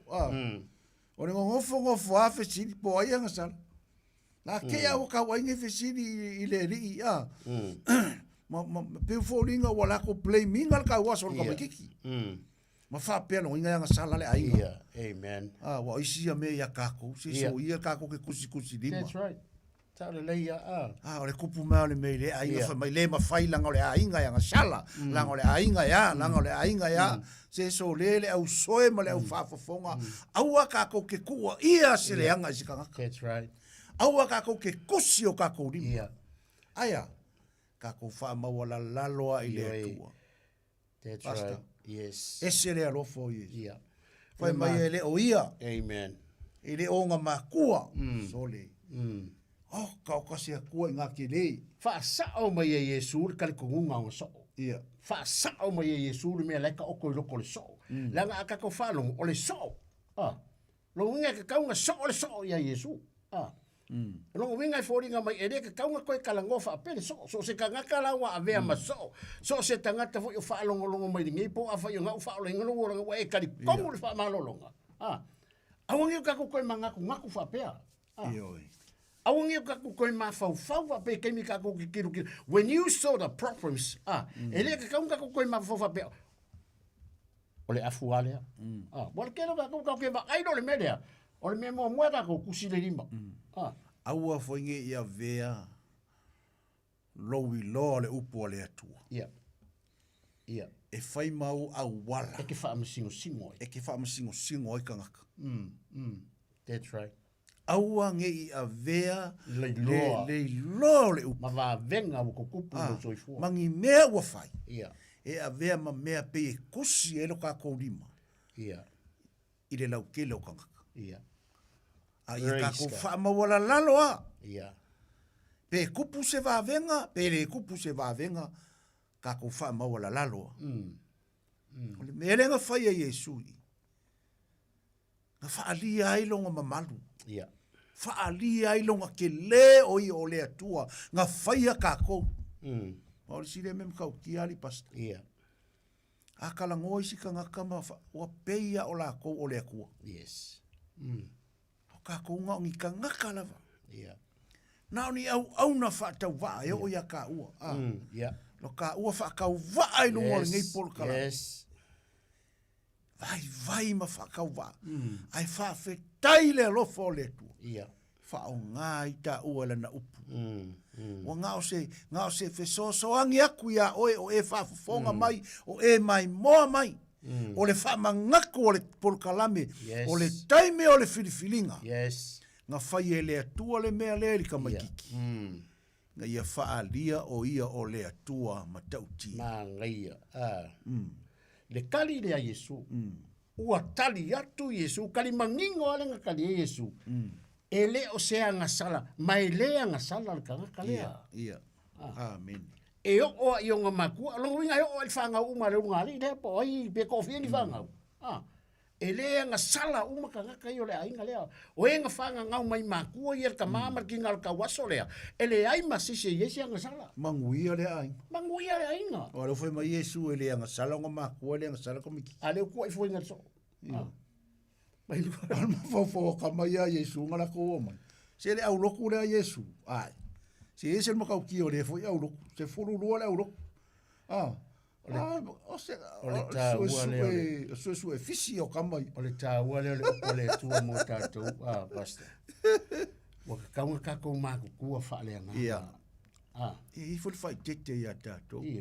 Wa ta una ta to ma tu fa le nga wa ka winga ko poko fa le nga. Io.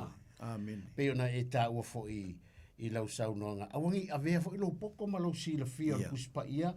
Whaakasi fo i mangi mea ke kele wa ewa ai. Ei ma whaia lea koe lau so i fua ma awala e ke whaasau sini ai. Kako wha maula lalo. Wa po le harko inga mea kako ke whaia wa wa aia lea koe ma mario kako langa. Wha maula lalo. Wha maula lalo. Whai mai Yesu e ari ka iangu oma. A o kako. O tātou o tā ua o le whina o le whānau o le tua o le akali ima le awha whinga o le akua makako o le whāngau o le akua. Whai mai Yesu o lalo e maua ai malo. Amen. E le whapeala a kako maua le poko ma le malama mangi mea ki kere ua whaia le kua lau soifua. E le whapeala o ngā e wha maurunga ai rea mai. Ia malesi mea nge ke ua ingo ai. I ngā luenga ngei ala siri ese ngā whaia le kua ngā luenga ngei moi. Mo tato. Ole winga ole manga yo upu kwa mangui alo ka loko sori. Le ala ufa ilo Yesu ma fuanga o ka wasor kam. Ia. O ia ma fuanga. Ia. Meaning o le atua. O le akua. O longo winga o le atua nga ma fuai nga pole wa ai. Al ka makiki le. Al ka makiki o ke ia. Ia. Longa makua, manguia makua. Le mele mkau kia ia le kala. Wa leo kako loa nga pupula ka mai nga ua. Uma nga whaia Yesu pala pala ngi ngei o nga maka. Koe whakongu e ali se loa. Isi fori whainga ngei mea. Ia, amen. Whamai nga ki kilo Yesu pala pala ka ngoluru. Mai whiangu iai. Kau kia. Ngingi maka o ka mai kiki. O le kua. Aku misalonga ska mai kiki sa moa le whaia i se whai whiau e unga whapia. Se pe whavalvale. Alo nga basta. Alo nga whapia. Whapia keina. Alo e whaki mangi lau ki, mangi fue singa ngā mai rea. Se ingingi e o ngā maka. Ia o ngā koe ka o koe reo lesi mea koe whai. Ko e wingo le mele mea Yesu ringa whai ka mai kiki. Amen. Ngā para pala koe te angu. Ai ke ngingi e maka o ka mai. O le kakare. O le e valea ni mawhau o le tangata. Masalo se wa aia la uri, ian kiro i whape. Se whaingo ngi mea Yesu ori maanga mea ni. Si vai pala pala e kere foi me pala pala koe whiangu i pala pala. E sea por kala mea le atua. Kau kia. I me whai e le atua e le whikau i mo kako ma whau. Lupu mongi a. Ke leo me whai e le atua. E le palengi ma le ma whau o le kanga kaola. Alangala o Yesu o ia o le atua. O ia nga whai a mea uma. E pule la le whoanga o mea. Ma mea nga whai. E le pule uma Yesu. Amen. Le ala o whai a Yesu le mea lea. Whakilo ele au so. Wai mauki ngoa nga pe nga yengi ka ka o le moko ka ngaka. A ele i misi a langa auro. Le au so. Ia. Nga kamai nga whisiri. Le misi a. Nga kilo nga kamai. Lope nga whe musua ia nga kamai kai mi nga kango Yesu pala pala. Wheangu. Whapea i maka. Whapea so. Se vai mea le rio Yesu le whapal pala. O makal ko mai ki. O leo te mawhau ke sa unga leo te mawhau le. O leo ke mawhau le me vai lenga whengo i kaka ia Yesu. O kusa ai fo a perka Yesu o le mea ka o le fiangu foi le fiangu le fiangu Yesu para va perka la Yesu mea ka o le fiangu e o la kaka fiangu pupula pura ka o le fiangu no fo le fiangu nga manguia ka fiangu Yesu le nga pupula ka makiki ka kia a le fa o le mea fai ma le pala ma le fiangu ai mamao le vai e kuri ai ese le wala fa singo kuri selo o le makau kia ho le kia le sime manga ia nga ka wanga le mea o ka wala uska awa ko le nga fa pele e fa longo ka waso le muska i ma folo up le mela se mangu ele o ka wonga le ka fa ka wai ua ma ai o le mea la ke o fo i di pasta wanga o mga fai kuri lo selo ia a fai le mamao selo o pola rio taro la ya lua la ma wol pala o ke foi akura lo ngoinga nga irka nga ngalu a ver ka waso kai zero o pe ngalu o pe mala so fa ko pe mala ni no be ave mala nga mali le mo kau kio le atua malanga fofoanga ya ka ko praise God nga lu aku ala como le i le vai ko o le vai kilingi ai pala e o nga maka so le wake i ala o kamal vai aku longa ka le ko mai le vai ko le fo mo le vai a lu e fa pe e lo aku lo waka wake i lo kamanga po o nga maka i le vai mai le vai le se lo pula maka o la o kama wika fiola e le manga i o le vai ia ka ko mai o ye le mea afa peor fa ka inga wa ka waso a le kai me le ngo walwai o pupula i le vai o kilo e fa pe o pupula i kangaka o sole o ki ngolo e le langi mo wa mo fa fe kai ale lofo le tua i langa fa malo longa ya kia o pupula mata even e o se kangaka o fa fonga mai mo mai pokalame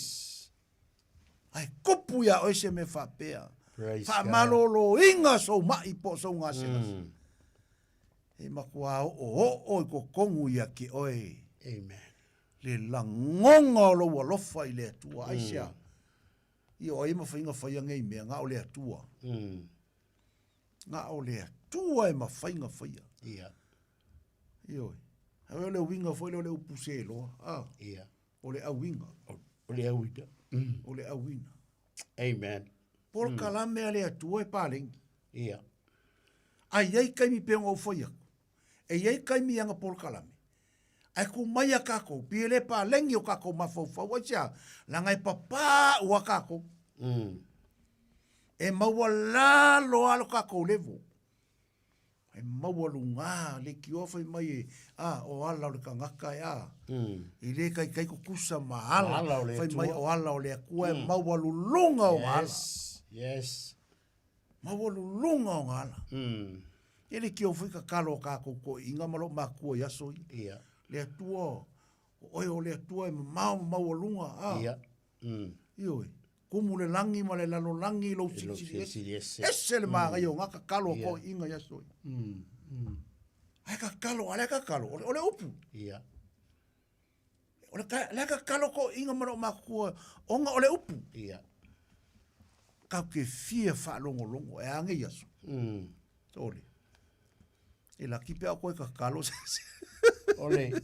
ole mangai ole mangai ole mata upule nei po ole o tali Yesu kali kusa malefisiti ile maka upu fo nei po o fa malinga lo loko amen pe au ma fo ya pe au ka ku o le mata upu ole a walu le mako fale o malia lo loko ile upu wa kali kongu lo loko le upu e kusa male upu ale atua wa o le fisini le pe fa pe o lengo fisini wa o le so o lengo fisini o le anga sala ai le nga fo ile o sa un ngepo amen e fa i lo aku le upu le ia fa fo i ma fa ka ingai so se si fa longo manefia pe anga fa kulela o ma ko ngale o malia lo loko o le o malia o nga wa kali fo i la fisini o le wakali mai le kua kusa mala fesini wa o le mele le sango fongo foi lo ma fo fa O mea foi lele sa uma ngaku ia de kero kai ole kauaso ole anga sala. A ole la waka ko fa longo i le pole ngai le waka ni mangingo mai le upu. E kusa ma le fesiri. Le waka ko fa longo fa mai le kala Yesu. Ele ia anga sala, ele se anga sala le kauaso. Ole mele sa ngofo lo ba fo. Mo manga kunga. Ele o se anga sala le kauaso, ele anga sala fo i maku le kauaso. Ai peitai, le mangi mai ai peitai na ia faalia ai, longa winga. Ele oi na longa luenga le. Al siri ese. E manga o le siri ese, le akua ianga ngā luenga ia faalia ngā luenga ia. Le kako faalonga le, fai upule fiku. Mai, ua koe foi mai, ua vaai, oai ua vaai, le kawaso lea. Oai le kawaso le ngā visideiso o Yesu, po o le anga sala ai. Al Afrikai dari o leo kako maua le maka ngau film ka le fo kako kingi ya fa mo le kako lo le menga o ka waso nga ba ai ma fuisha o nga luenga ia le ko fa manga ku mai su ai pekai inga ia fa li ai o nga luenga ale tua i le kangaka ia fa dia nga fa lia mai la o le fa lia le ai va ai na senga a kako kilo na pe ngo fa o ke fo in maka o maldia lo so se mea la ka ki kilo ia kai noa o ngai whaaria mai ngā lea kua. O le ngungu le ngai e lea kua. Ma nei o le mea lea pastau o kakalangoa. Amen. O le te sau no mai a leo o uma fau. A wai tele tatou tangata sa moa e maua i ngase. O le tino. Amen. A tonu foi o le iei nisi o whaafafonga mai mo mai le pole ni. Praise God. A le pese i ua whaamanatu mai le upu. Ia ta ua i le pole ni. A whaapea na whaia Yesu le tamatiti lea. Nga whangau mai o kawasu. Tari tonu po iei sesi o mai mo mai le polo kalame ma whaafafonga mai le pole ni. A whai wasa si linga tali i seu au sa i linga. I fo po fea lava. Fo mai o fale mai o ani ni menga esa. Idi ei wasi linga lau sa i linga. Te i lopo le tali leo a mai e le atua mo oi le pole ni.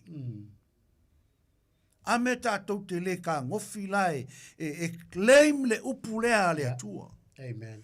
E le o le kamaikiki anga sala. E le o ngā mātua e ngā sala.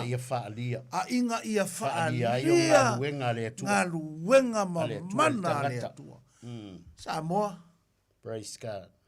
E fia whaalia le mana o le atua. E fia whaalia le makau kia o le atua. A o le whaafita auti. E tātou te le o whaiatu ia teia. Le atua ia whaalia ia te au. Le mana o lau fio. Claim lang o le upu. O Yesu le ana fetalai. E le o ia, e le o ngā mātua. A inga ia whaalia. Ia whaalia, o le upu whaalia. O le au mai o le mana. Whaali mai le makaukia o le atua. O le ase ngase o e mauai. O le ase ngase o e ti ngā inai. Wala au le atua e whaalia lona mana. A whai wa uma fo mai.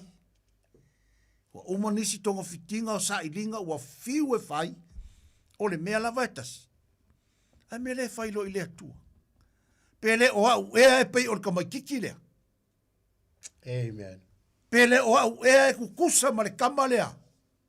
Praise God. Le o whaiaku le atua whamangalo au whamangalo au makua whamangalo lo wainga a whai wa umanga e whai le atua whamangalo oe. Ame ke le whaiaku lo le atua whaalia ia ke au lo mana. Amen. Whaalia ia ke au peunga e whai ale kamaikiki.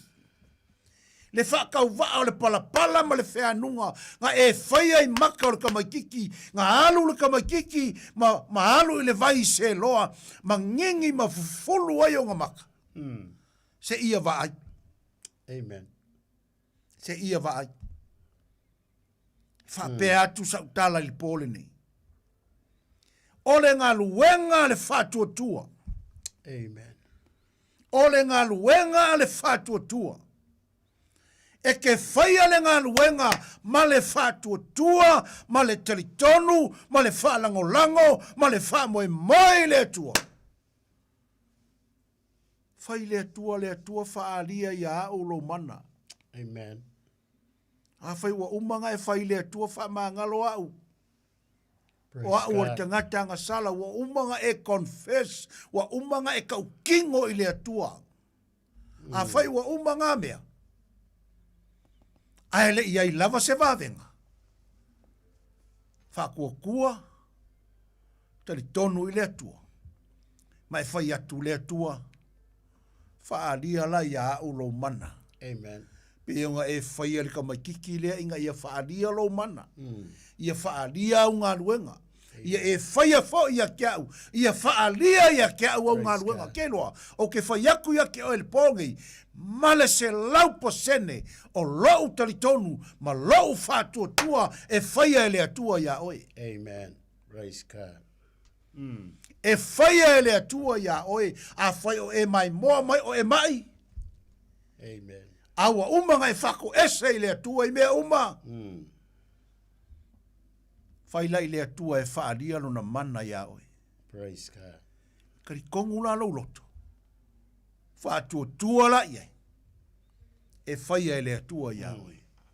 Amen. E kari le atua ia oe. Ke lo le atua. Whai mai le kala Yesu. E le anga o tou. Ele anga o tau ko ke le ole mai. Fe mai Yesu a e wala au mai o ke karia. A e sa ili mai e koinga. A e kui mai e ka kala le whai koko a moe. Amen. Praise God. Mare kala Yesu. A ole akula wakali ia ke oi se whalau a pose. E ke ave I se maa. Amen. Le winga ngā longo finga ngaro. Foi mai ele anga kako. Kau ke le wala aua. Amen. Le au whaafafonga I lunga al kako porkala. Wala au nei le tua. Amen. Wala au. Wala au le kua. O le whaakali mai. O le anga whai mai Yesu.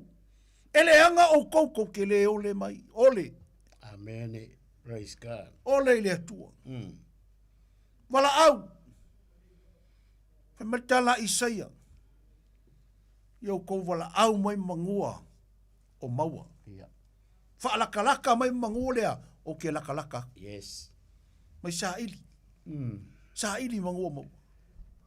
Ale winga le kala Yesu. E iai le aso.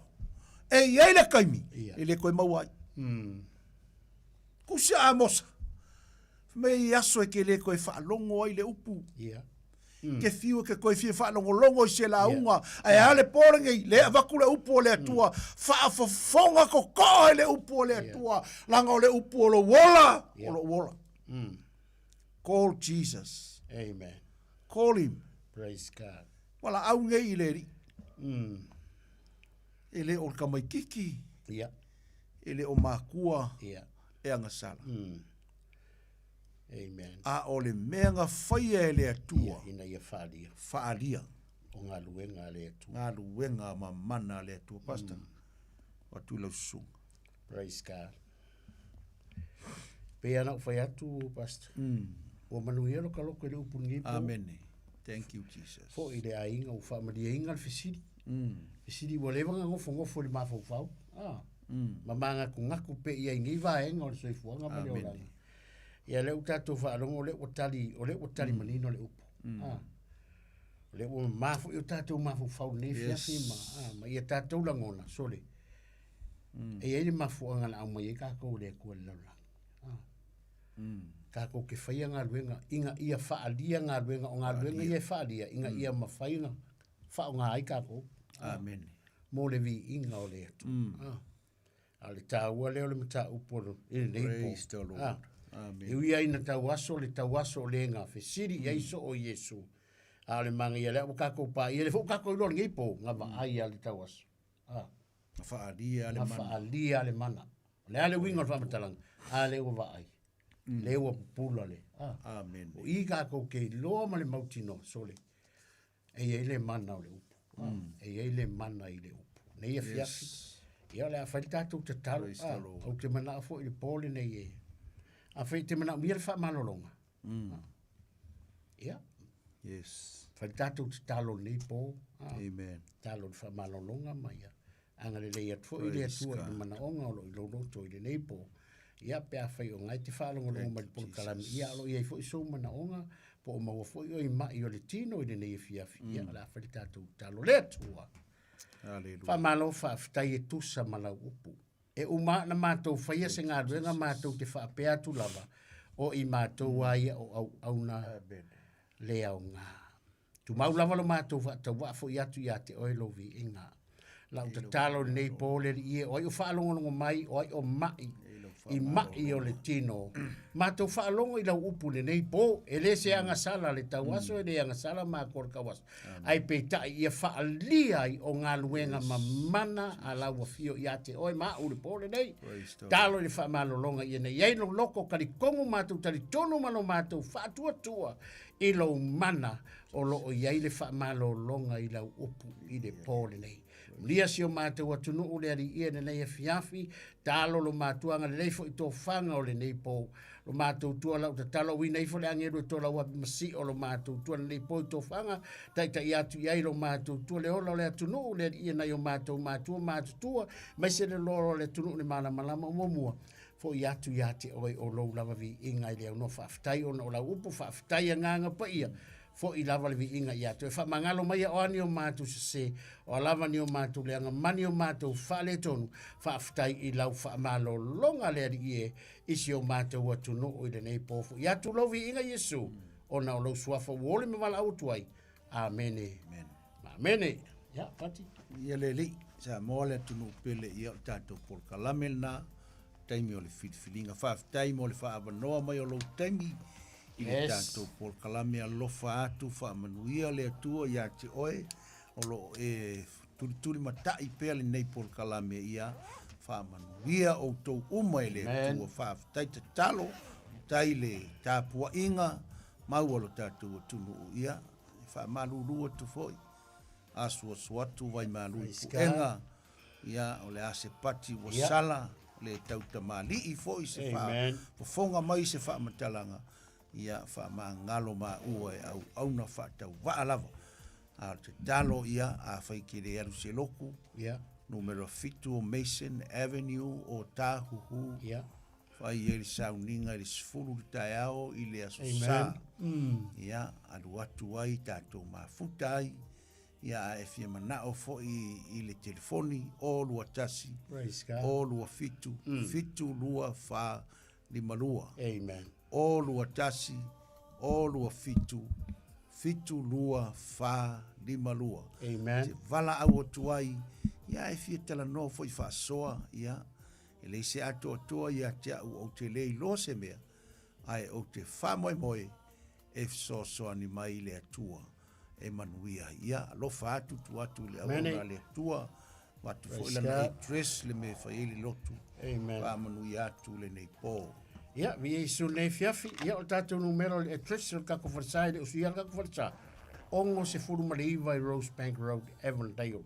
Ongo su mareiva, Rosebank Road i Avondale, Sauringa, a fore valu le tai au. A fore valu le tai au, anga i a fore sfuru por sumatasi, ia o teiminga o tātou Sauringa. Ia, le tātou lotu le fiafi, sau ka amaka le tātou Sauringa, tele o le tutuangia ma le pisi, nei fo iwa i teimi o le tausanga. Ia to e peka ka ko loku le lua lotu le taiau ma le fiafi i le tausanga fo topriola i le alofa o le li teite ia to e le soifua ma le ola loftele atu mo le sponsor le por kalame sunga ia entu ma teina ma ia pale pa faftai mo le sponsor le por kalame ia mo ia tele le nei po Samoa ia ona le suafo Yesu amen amen.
Ia, lewa tula mai le tātou teimi le wati ua tātonu le tula se fulu.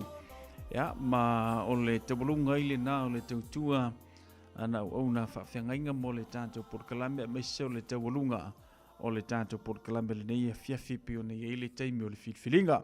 Pasta Ropati Tumapu le ngata foilea. Ia, pasta Tavita Levuka ma le la tautua me se o le la au unanga ma le porkalame o le teimi o le filfilinga. La te foi male tātou por kalamelena. Ia, ile asolulu o vai aso a sau pe antātou waulia. I lola male manosi mai le atua, whaaftei anau auna. Ia, ona o le taliaina o le teimi, ia, le ngata foi lea o le tātou whataruina. O le tātou por kalame pe ona masani ei, whaaftei foi e le au whaafonga. Ropeta pele masina, le meise ia, le ato umalawa pe on whaatasi mai. E le tātou por kalame anga le leile atua mo o tautu finga whaalalo. Abtel fatasi mai le nei fiafi. Ia maua manatu la taurunga to ina le tanto por kalame, tanto firo i le asfraile le lofa malanga le leio le atua, tanto teulia tu shola mase malosi. Ia mai se o le fianga i o le atinu i fia amunga luenga manuia manolonga le neipo, manuia foi fia amunga luenga la fianga i maniso le tanto atinu. Ia mai se le alo ato nei whanau i whai unga. Ia o awa onga mai se o suenga o le nei foi tausanga. Tātou mafuta i le lofa maranga leo le atua manuia tele malolongo le neipo whaasoifuia. Hei, hei!